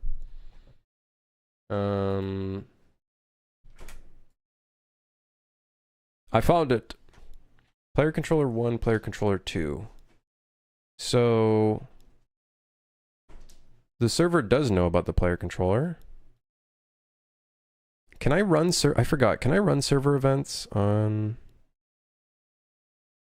Actually, hold on. Let me see this again. Single player game is even playing editor sessions at a high level. The replacement works by using a demo net driver to read data drawn from the built-in replication system. Net driver operates in a live network. Play environment, even a project doesn't have a environment. Any project set up to replicate data is compatible with the replay system without the need for further modification.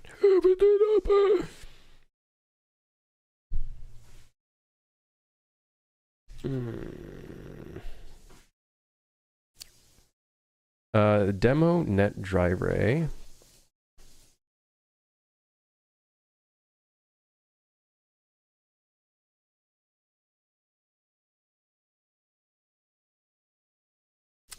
The way this works involves the demo net driver passing network data to a replay streamer. Channels the process of filtering and storing the data. When viewing a replay of a demo net driver, will have access to all the replicated information. Like, I can maybe... Like, let's just to fuck around. Because I think I fixed most of the stuff that I wanted to fix.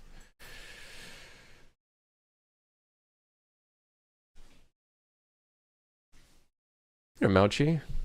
When it's time to read the UE website, you know there's some bad shit going on. No, we're fine, okay. We're fine for now. We're fine for now. Besides a weird issue that we have going on.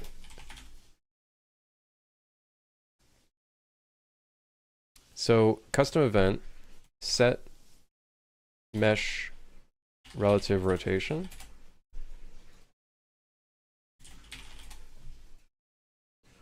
At some point, I'm going to have to learn multiplayer stuff anyways. So, run on server. Maybe this event from net owning client to server. I think it's a run on server event.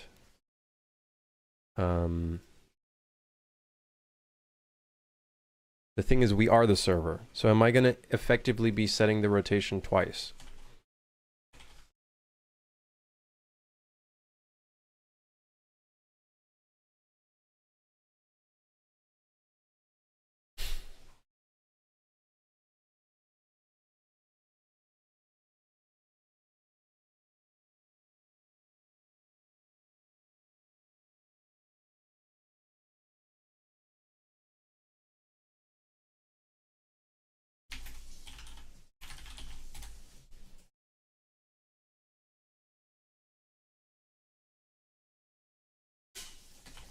Hope the devs surrounded can pull off multiplayer. Is that something they have planned on their list? I thought that was a solo dev.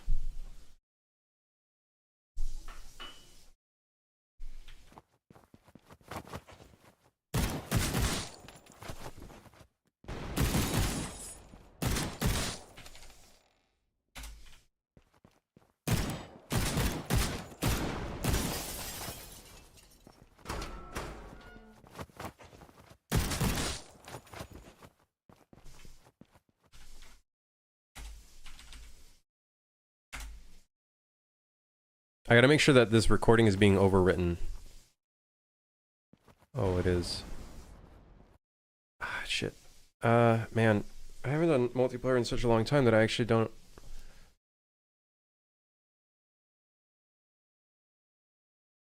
I don't even know if this is being run on... Yeah, multiplayer has been something that I want to figure out and learn about. It's just...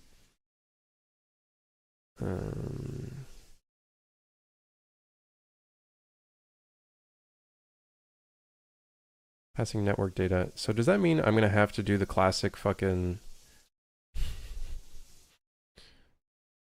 set relative rotation? Da, da, da, da, da, da, da, da. This might not be getting sent to the server. Replicate this event from the server to everyone else. Technically, we are calling this from the server, so we could just call a multicast. I wonder if that would be valid. I just don't want any of this breaking the actual game. Obviously, that would be horrible.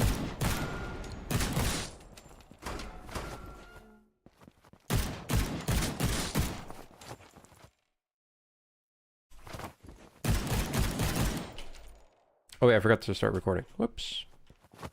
I'm talking about multiplayer and servers. No. This is me just messing around with the replay editor stuff.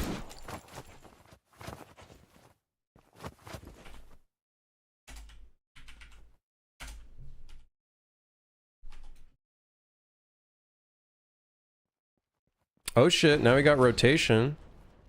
So maybe I just need a multicast.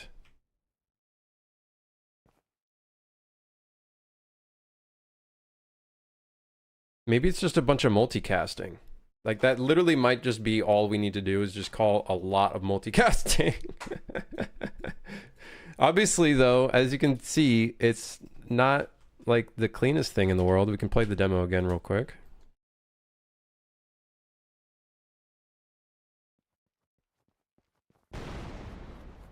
Like the movement isn't the smoothest thing in the world.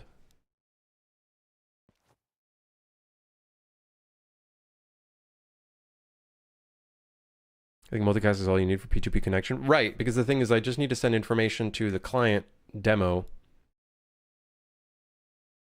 And we're already playing as the server, so I don't really need to send it to other clients. I just need to send it from... I don't need clients sending anything to the server. I just need the server sending information to, I guess, the client. I would have never thought the replay system relies on network and UE. Yeah, it literally... So all of the networking stuff runs off of NetDriver. The demo is demo NetDriver. So multiplayer games can have a replay editor because it just reads from the replication system, no matter what. In a single player game, it's a lot more complicated. So if we, let's say, okay, bullets. What about replicating bullets?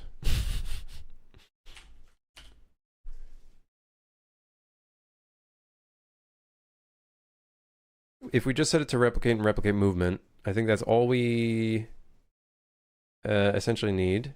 So then when we spawn the actor, it's going to spawn it on every system because it's already...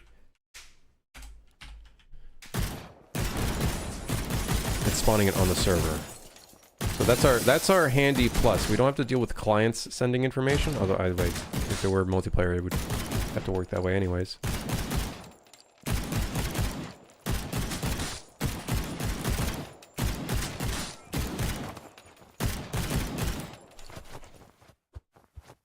Also, another thing is none of the animations are replicated, of course.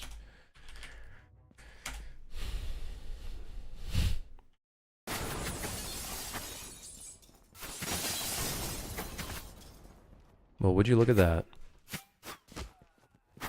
Because the bullet is replicated, it is already replicating enemies getting killed.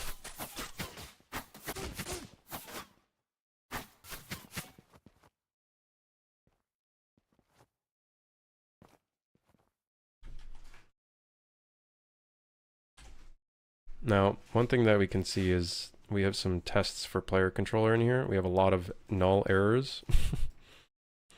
For my sanity, let me just put this fucking validation.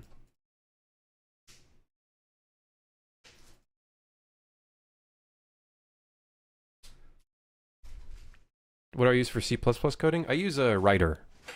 Writer's great.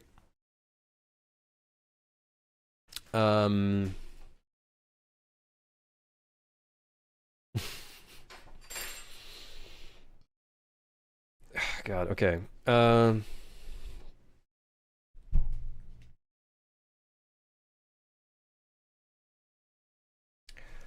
Can I easily replicate an animation blueprint?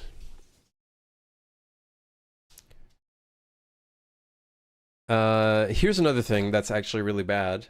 You can't replicate a gameplay tags, right?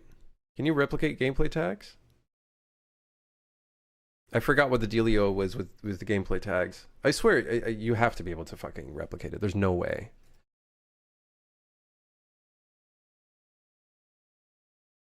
So, here's the funny thing that I am wondering then.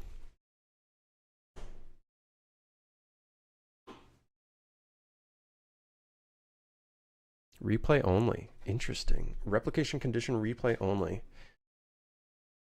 If I start replicating things, does that make things heavier? Does that make the game heavier? Like to do shit.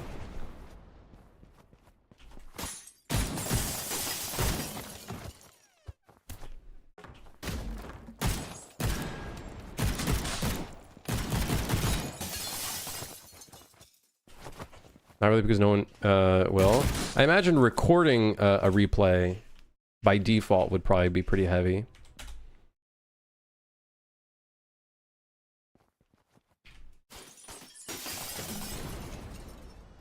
Oh, it is replicating the gameplay tag.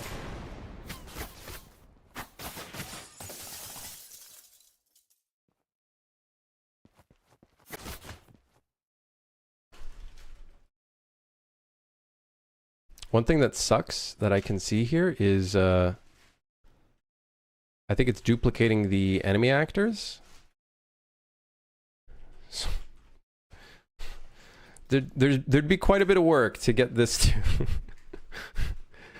there'd be quite a bit of work to get this to work, but it's not impossible.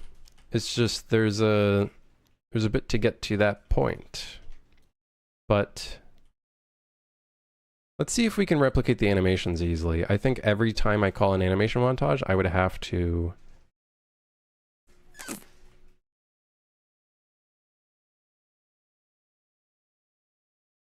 Can I replicate an animation montage? A lot of duct taping? Oh yeah, a lot of duct taping. A lot of duct taping. If I call dash, could I do it in a really hacky, stupid way? Or do I have to manually call the montage?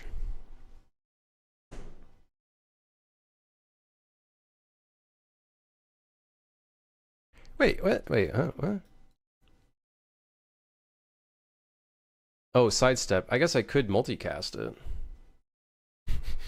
Let's see if that this is not what you'd want to do, because in multiplayer you want to be very selective about what you actually put in the replication. But out of curiosity, could I literally just replicate to all? This would be fucking stupid. If this is how this works, I'd be baffled if just setting a function or a custom event to replicate it on multicast makes it work magically.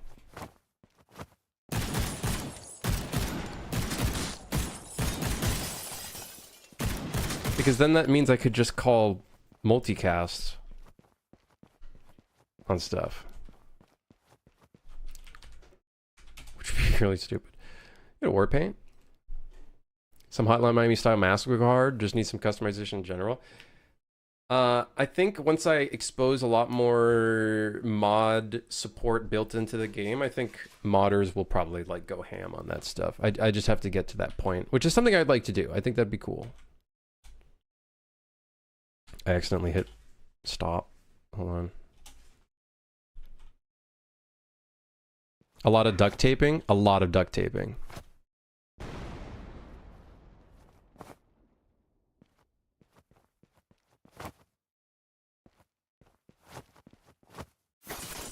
If you tell me a horror game idea, I'll make it. You have to work a normal job. That's the horror game. A desk job. Desk job simulator. That's the horror game. Alright, chop chop. I want 50%, by the way. That's a grand idea. I don't know if the animation's playing properly.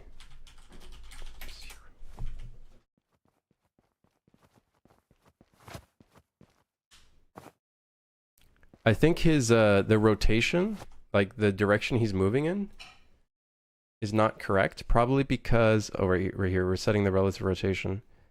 And then additionally, this calculation...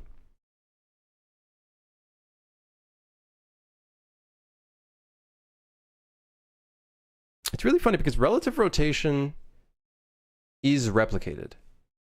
We can see the replicate icon there.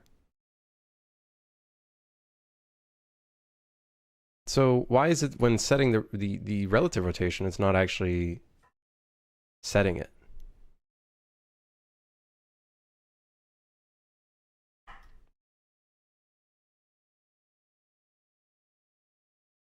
Oh, right, the character movement. Can I rep? No, dude, these are bad things. Oh, God.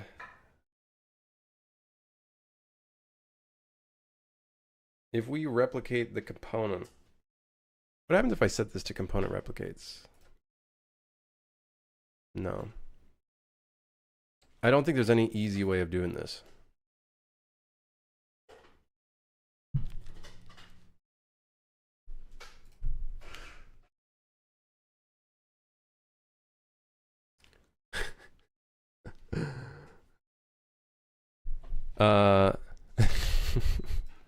Okay, hold on. I got a question. Okay, if I go to my gun graph then, and I multicast the fire gun base. Okay, hear me out. Does that replicate every part of the gun?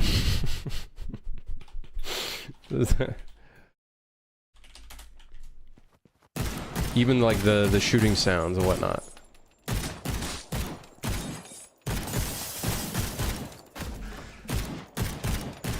I'm gonna guess picking up a gun doesn't actually... We don't actually know that we picked up a gun.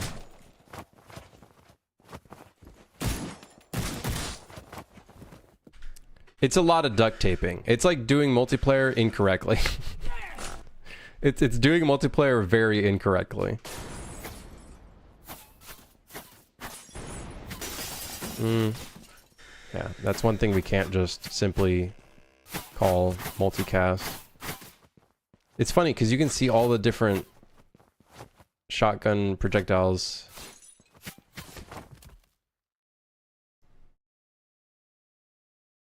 From the thing. You can technically see all... Okay, obviously multicast is not enough here.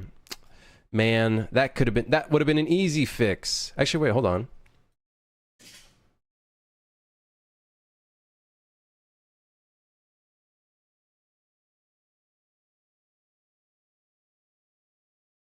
You need a multicast on the picking up. That we would need one. I'm just curious about the shooting.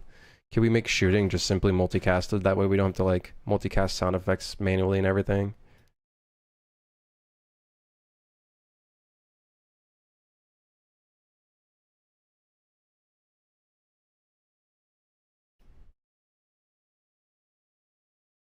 The problem is it's not sending the information properly. Oh shit.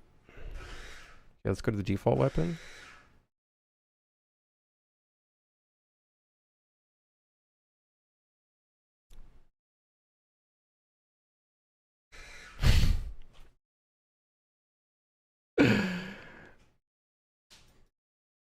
Oh shit, dude. That'd be so, man. Replicate this actor. Multicast this. Then go in here, multicast this. Can you lose packets if the server is recording. Can you, in theory, lose packets in a replay editor? Because we would max this shit out real quick. I'm just saying. We'd max this shit out real fucking quick. I'm trying to see if this, like, how lazy can we get with it?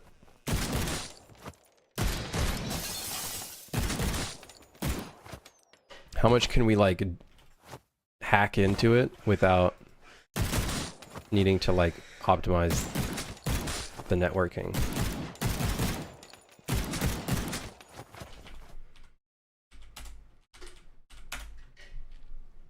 It's a fun little, fun little stream.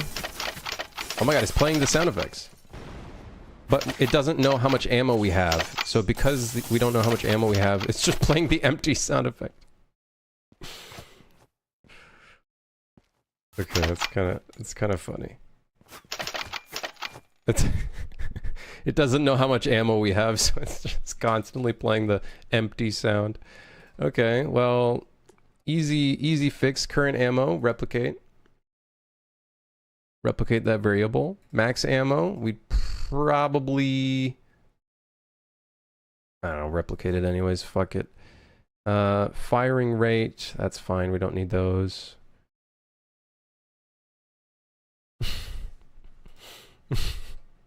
Get up, Sass. God, that's funny.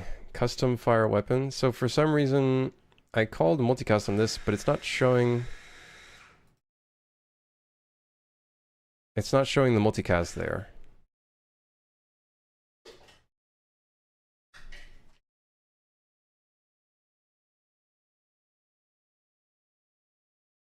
Sifu's cinematic content. If I can do a good job of it, right? If I can do a good job of it, right?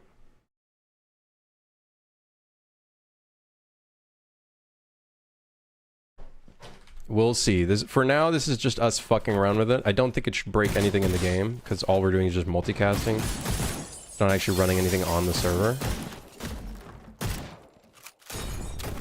So far, everything's running about the same.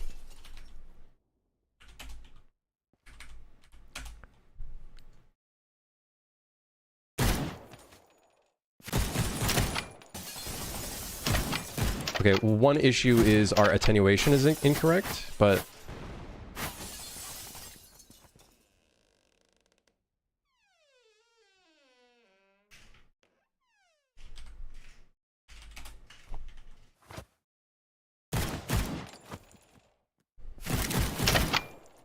Oh, it doesn't know that we have infinite ammo, so it's treating it almost as if we've run out of ammo.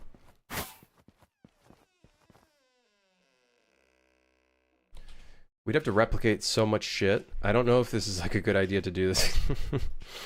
Okay, let's leave this out at where it is, and then I don't know if it'll impact the base game by having all this shit in here. I don't think it should. I really don't think it should. But who knows? Unreal loves to work in miraculous ways.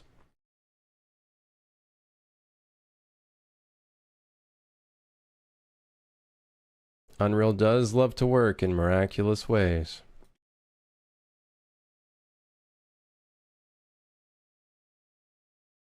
See right here we have God mode, and then the current modifiers aren't replicated, so we'd have to replicate those. So then that way it knows that we have infinite ammo. We can add a multicast to picking up a weapon. We could do that. That's no problem. Interact.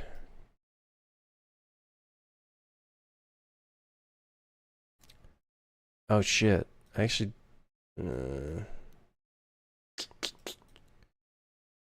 uh-oh.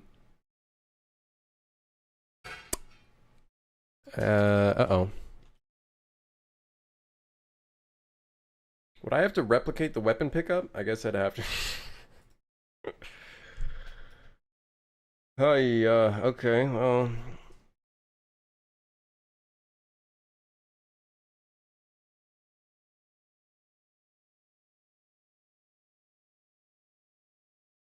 Like, ideally, we'd want to start from here, not from here, but...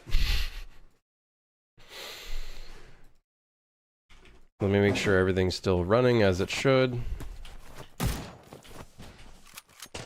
I don't want any of these, like, tests to impact the base game.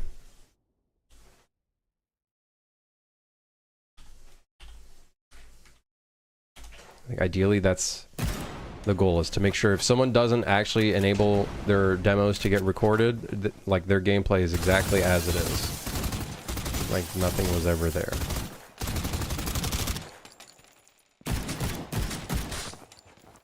What am I working on? We're just messing around. Shit my pants, I did. We're just messing around. We're goofing around. Oh hey, sub refreshed. Another month of Bezos bucks. Another month of Bezos bucks. Hey, Fi, thanks for the fucking prime, man. Thank you.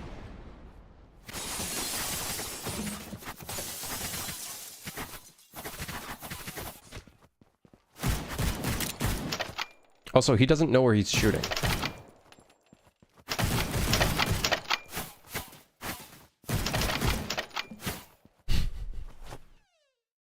Well, you know what? It's a cool idea. Like, we can clearly do it by just duct taping it in. As long as it doesn't impact the gameplay, I think that's the biggest thing.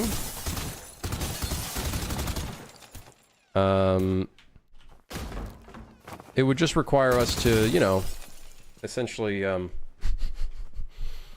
half replicate the game. Like, half make it work in multiplayer. But it's not, like, the things we're doing is technically not, like, multiplayer. You know, it's, like, not things you'd want to do in multiplayer. And that's from my limited knowledge of multiplayer that I do want to expand upon.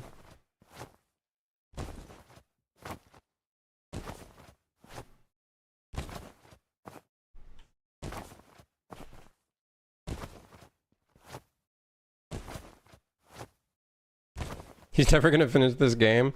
It's just me fucking around with it, Candy. You know how it is. If you can even manage to make replays work correctly. Right. There's a lot of work involved, for sure. If you can manage to make replays work correctly, you're basically halfway through making a cool leaderboard system. It could be cool. You could, in theory, because replays are saved to a file.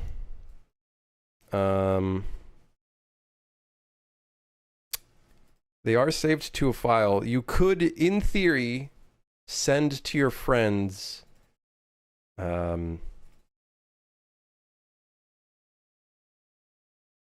their replays.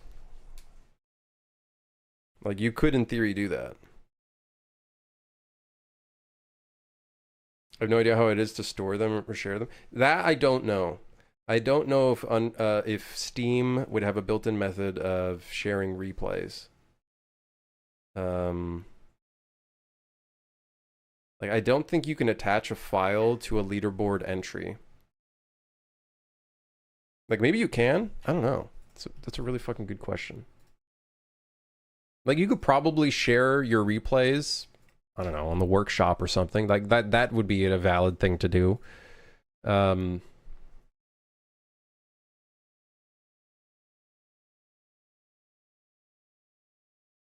Steam leaderboards. I don't know if you can attach a file to a leaderboard entry. I don't think you can.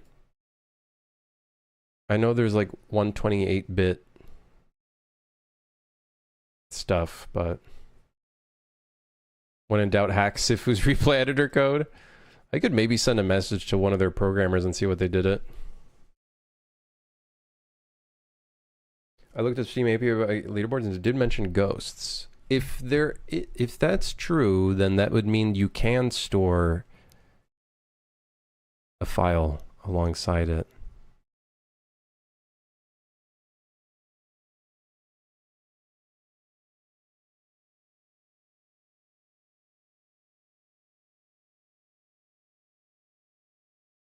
Oh, wow. If this is set to friends, the game can only read leaderboard scores for friends of the user. All scores can always be read by web API. Defaults to false. Interesting. So I could do that system that I was thinking of doing is like, if I were to put leaderboards, I would only make it so you're reading from friends that play the game. So then that way, you know, if you have a friend that's cheating the game and fucking setting their highest score and shit, then you know. Delete that friend. You're welcome. Because I know they have a 64 int 32s of associated data. I don't know if you can associate a file with it.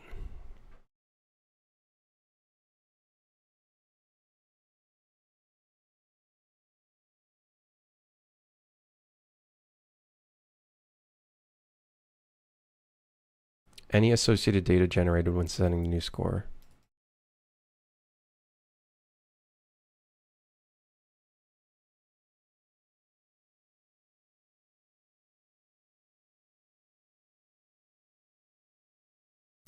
Attaching user-generated content. After a score has been uploaded, you have the option to attach user-generated content for the entry. To do so, simply call attach leaderboard UGC. This content could be a replay of the user achieving the score or a ghost to race against.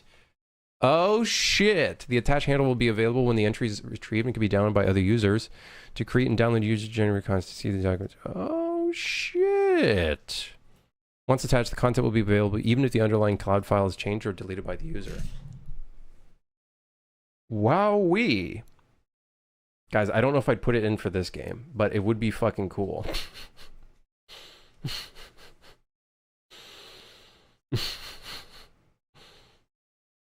Steam has it.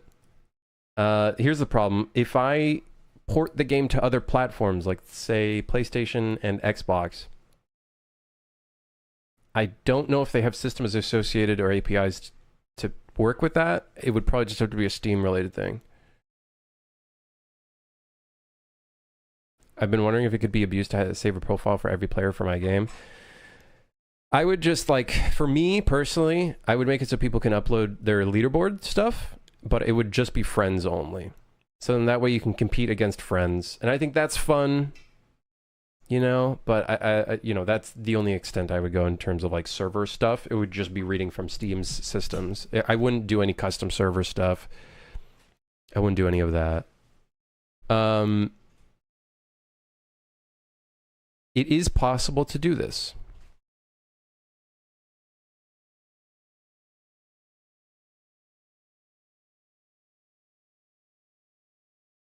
There's no limit on the number of players per leaderboard. Each entry contains a score for the leaderboard and int 32 and optionally up to 64 int 32s of associated data. The associated data can be used to store game-specific information about the play session. So one of those int 32s would have to be an ID for the map. What do we do with custom levels? Trying to think here. If a custom level had a leaderboard, how would it determine its int 32?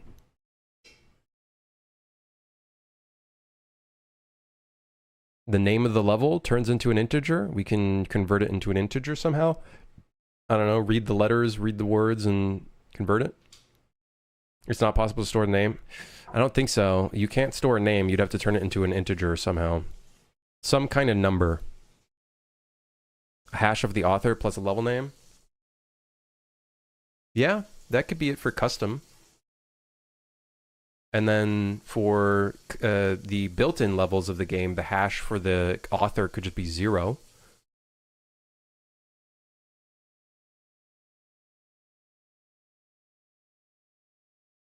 You can have multiple leaderboards. I know. Each level would be its own leaderboard. The problem is, I guess, each Steamworks title can create up to 10,000 leaderboards. I don't think we'll get 10,000 custom levels, right? Because if we do, then the entire leaderboard system would break. I don't think, you know, I don't think they would, you know.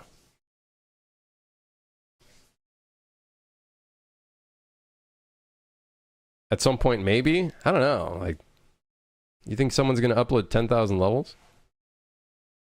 I guess someone could grief the entire system and I guess what we could do is do like a verified, always plan for the unexpected, right? Zero. I guess, okay, if we were to ever do this, if we were to do this, we would have to verify levels.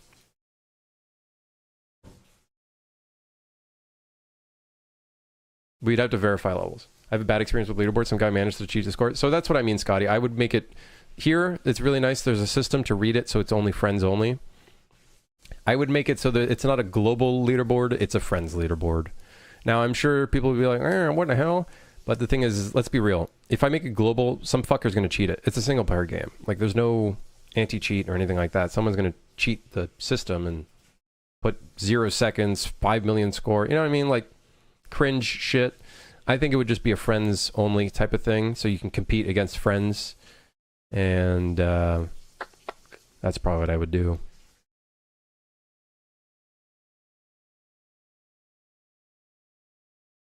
Now, the 10,000 leaderboard limit is an interesting predicament.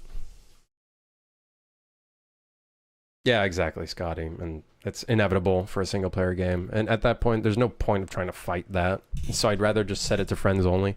If you have a friend that cheats, just fucking remove that friend, because that friend's a dipshit. Reminds me of a time some guy used cheat engine on my game and said, you have a bad anti-cheat. It's like, no shit, buddy. That's really, who would have thought?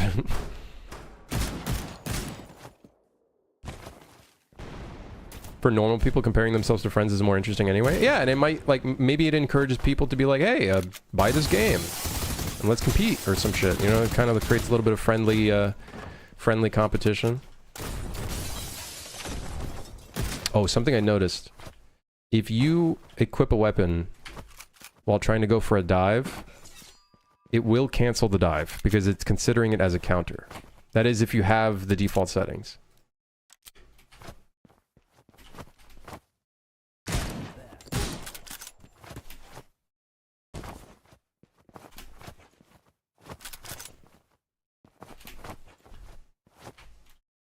Yeah. It's kind of, you know, fun messing around with the replay stuff. Like, there could be some cool stuff that we could do there.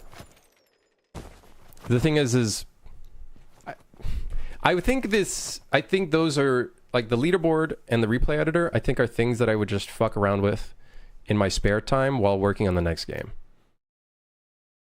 Right? I feel like that's pretty fair, trying to, you know, figure out those two elements in my spare time after we kind of like get all this stuff polished and fixed up and whatnot. I feel like those are two features that you could probably make do without. Of course, though, doing a leaderboard system is always nice to do sooner rather than later, right? So then people can like start competing now. But of course, I guess that's this game's entire release. This entire game is, you know, technically released too early, I guess, in some respects.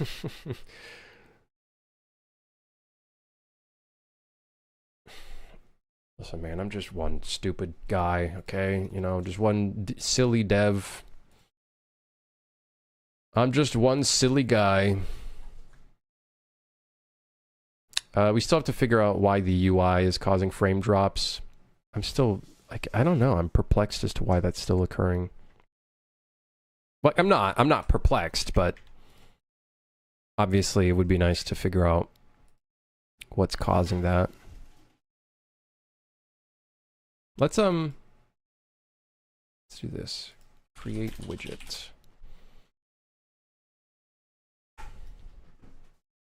Let's owning player. Let's set this all to, oh shit, that's not owning.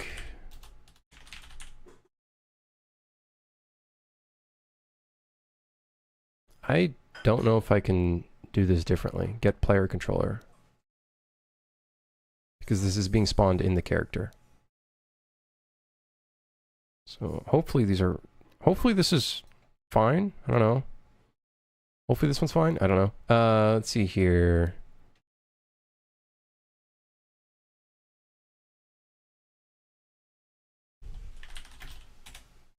This is again, owning player. Owning player. I don't know if there's a better node to use other than get player controller.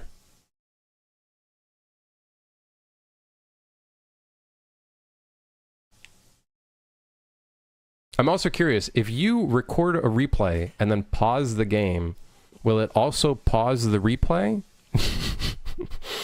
Or will it just seem as if like the character just like promptly freezes for like a millisecond and then they return almost as if the replay also paused? That's an interesting question to ask. No clue if yeah, I don't know. Yeah.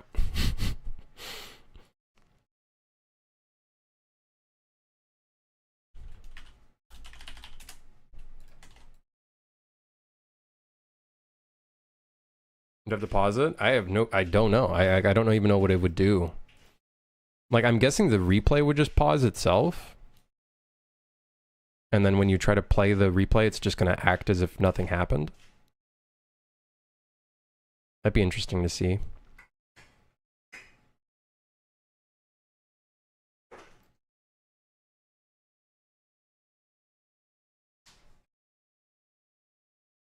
Again, the base caution pop-up is on the player controller rather than the owning player.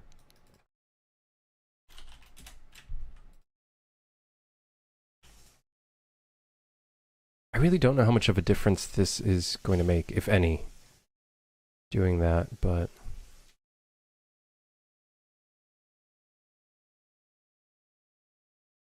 Better safe than sorry, I suppose. I don't even think this code is connected anymore. Maybe it is, but I'll just put it there, might as well.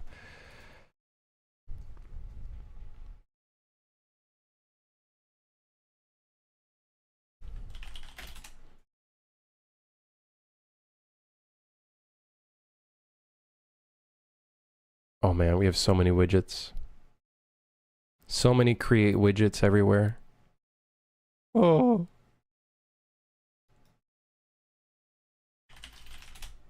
Oh my god.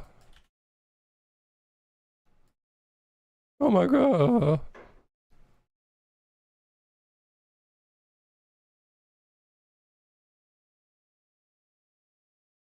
What the hell is this? I actually don't even know what this is doing. It's creating the gun. Oh, the gun HUD. Ah. Weird. Weird. And adding it to the primary panel. Weird. Weird. Maybe we... I don't know. Maybe we still hold a reference to that. Hey, Johnny. What new feature have we discovered today? Well, we fixed a couple bugs, and then we've just been messing around with stuff. Been messing around with...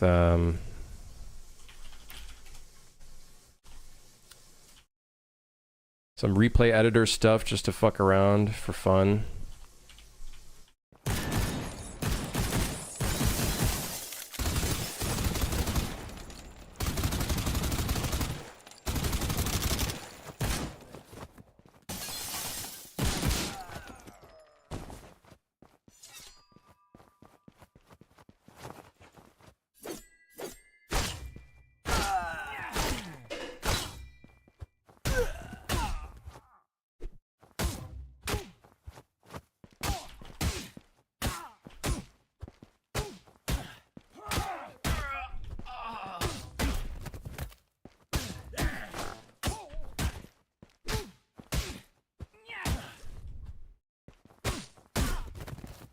I did, Johnny. I did, yeah.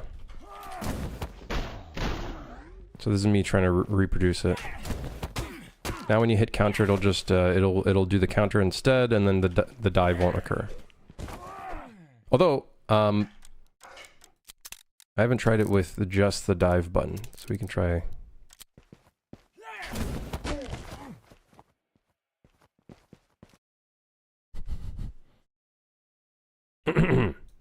Well,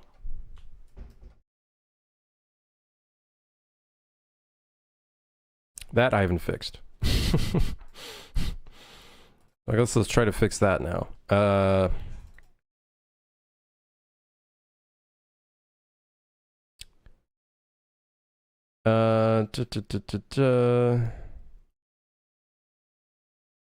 know that's a whole different button.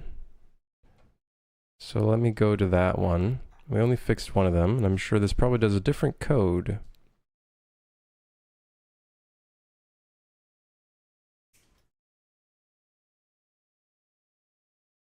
Oh, it goes into a delay. Of course it does.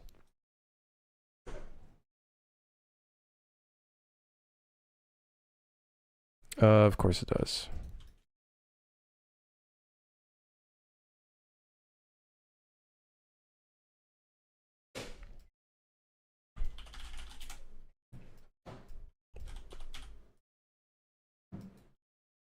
That, I think, should fix it. But...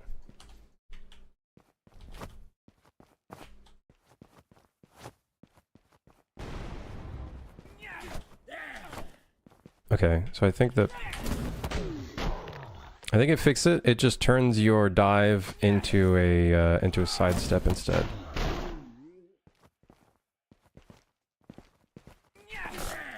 I could instead check if it was a successful counter instead.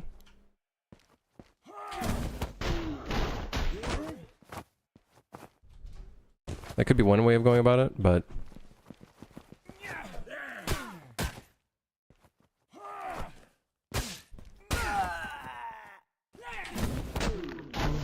it's a lot better than the game completely breaking, so... yeah.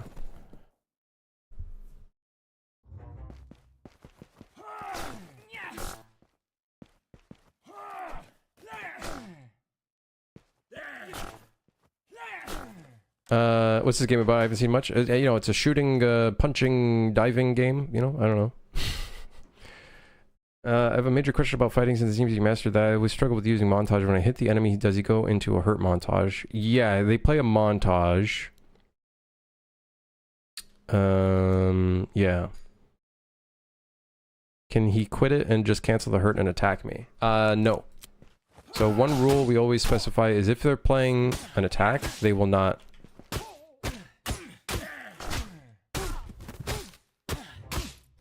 they will not be able to attack while being injured, essentially.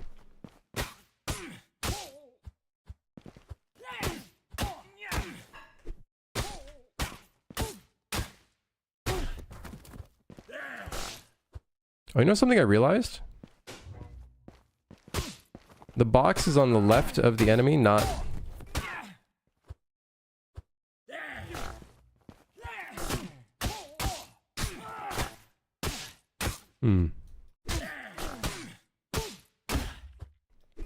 It's not in the center of the crosshair. You guys see that?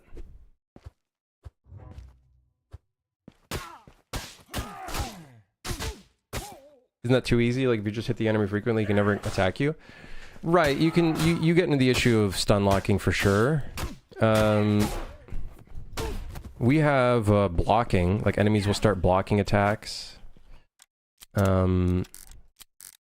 There's definitely some balancing we need to make, but the thing is we bank on the idea if you stun lock an enemy, another enemy will go in and try to attack you instead. So you can stun lock if you just have one enemy in front of you, but once you get other enemies, like right there you can see he, you know, attacked and whatnot. It works a lot off of like group play.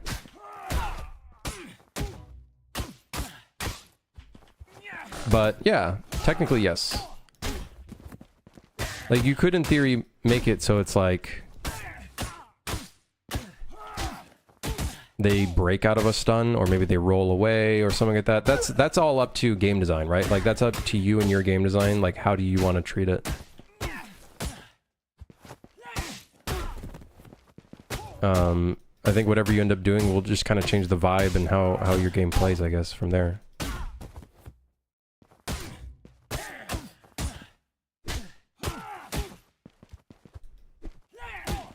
So interesting. This doesn't actually go towards... that doesn't go towards the direction of the crosshair. That goes in a different direction. I might want to change that real quick. Yeah, Johnny, that would be, I think, a good improvement. Is making it so it goes towards the center of the crosshair rather than...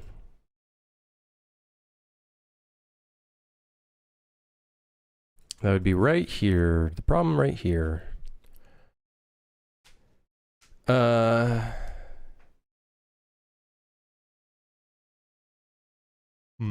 I guess control rotation is not enough.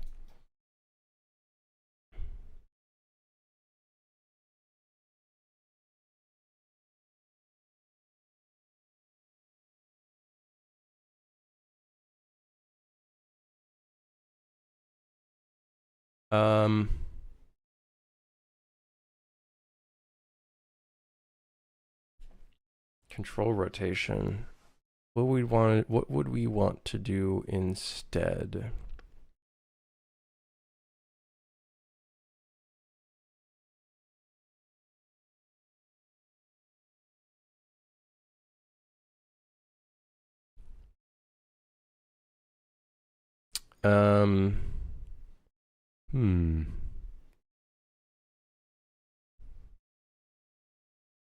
Like ideally,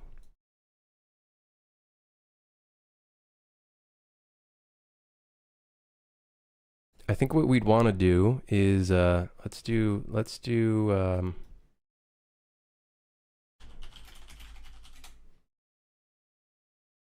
try this instead. I'm going to do this. So the start is going to be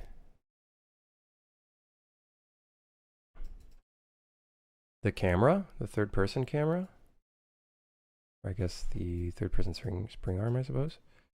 Actually, no, third person camera. Get the world location of the camera and then get the forward vector. Multiply it by, what's our distance here? 375. Plus the world location. And that would be the target. I'm curious what that looks like. That should be a lot more accurate to what we're doing.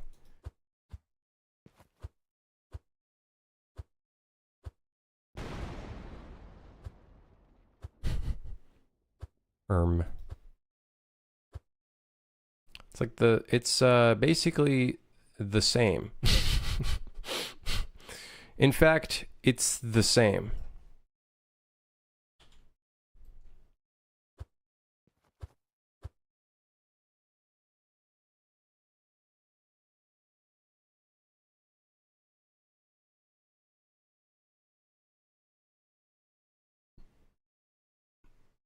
Oh, wait, no, that's not it.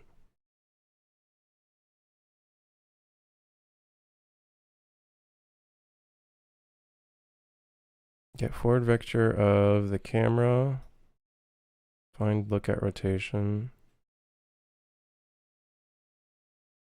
Like, I guess the thing is we would use this as the end location. We can just fuck around with this real quick.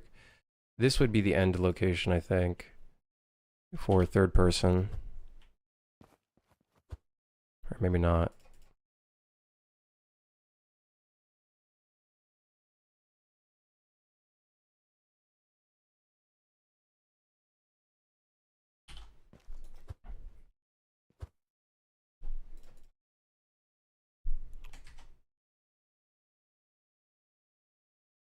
Oh wait, because we're already multiplying it. Interesting.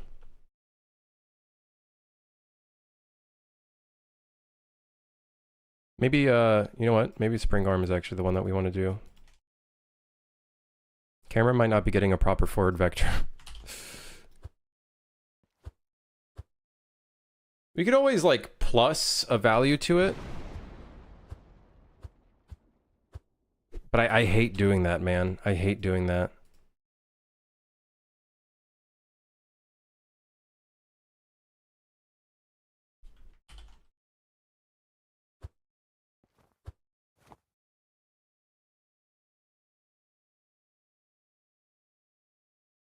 Maybe we get the... What does the spring arm even look like again?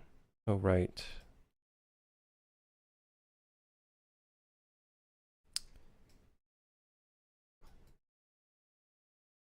Ideally, it would be nice. Embrace the jank. That's the name of the game, supposedly.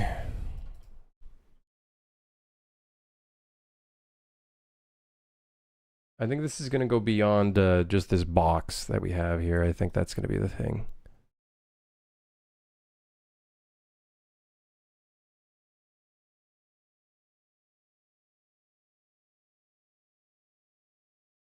Like, okay, hear me out. We could do something really stupid. I've done this before.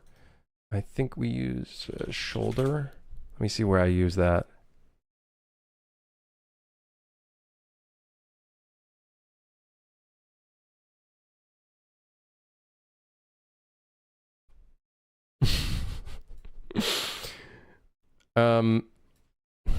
I guess that's one way of doing it. Like, we can just read from...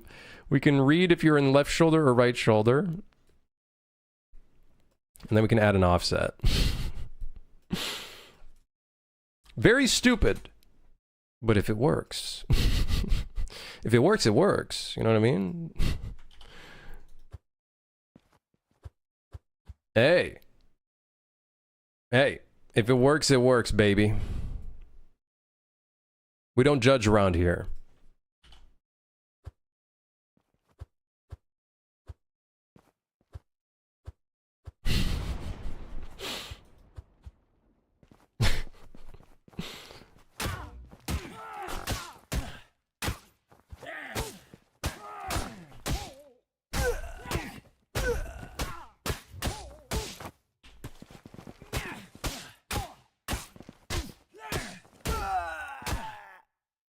It does definitely feel a little bit weirder.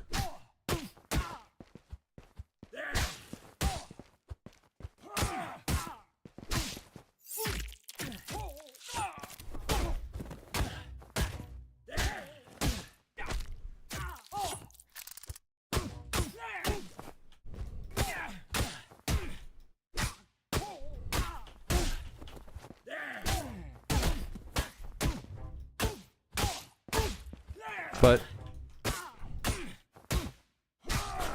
hold on.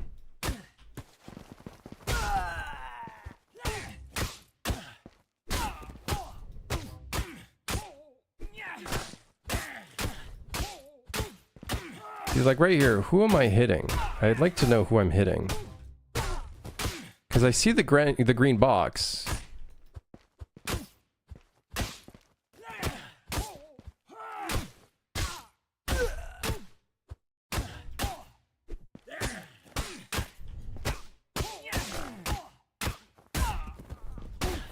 Okay, so still some improvements to be made, I think.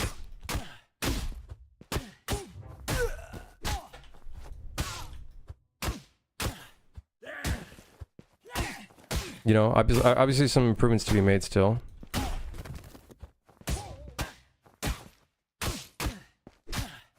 Not perfect by any means.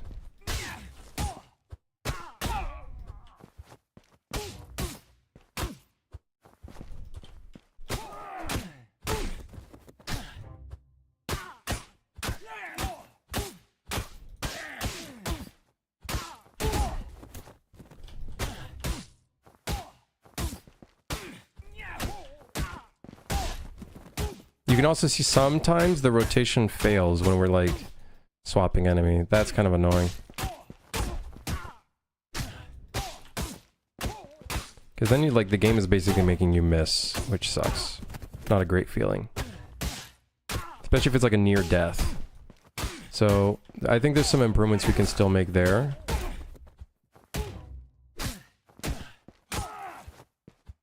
Sometimes it does what it's supposed to do, and then sometimes it doesn't. It's really...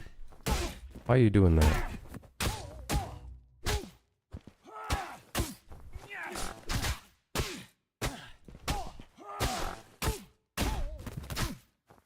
Something... There's a bug there. There is a bug there. Something's weird going on there. But, you know... It's okay. We'll have to figure that out. A weird rotation aim assist issue or something. Maybe it has like a... Maybe it has like a persisting value or something. I don't know. We'll have to see. Anyways.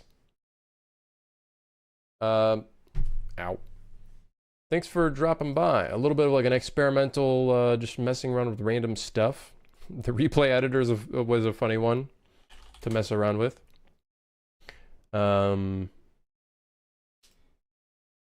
Yeah. I'll see you guys day is it today? Tomorrow? I'll see you guys tomorrow. Yeah. I'll see you guys tomorrow. Thanks for dropping by. More work tomorrow. I'm going to try to... I think I'll try to release the patch today for these bug fixes. And then we also have the grabbing tutorial in there. Some fixes on some of the translations. I did receive a report, I think on Discord, of some more issues. So I do want to fix that as well. So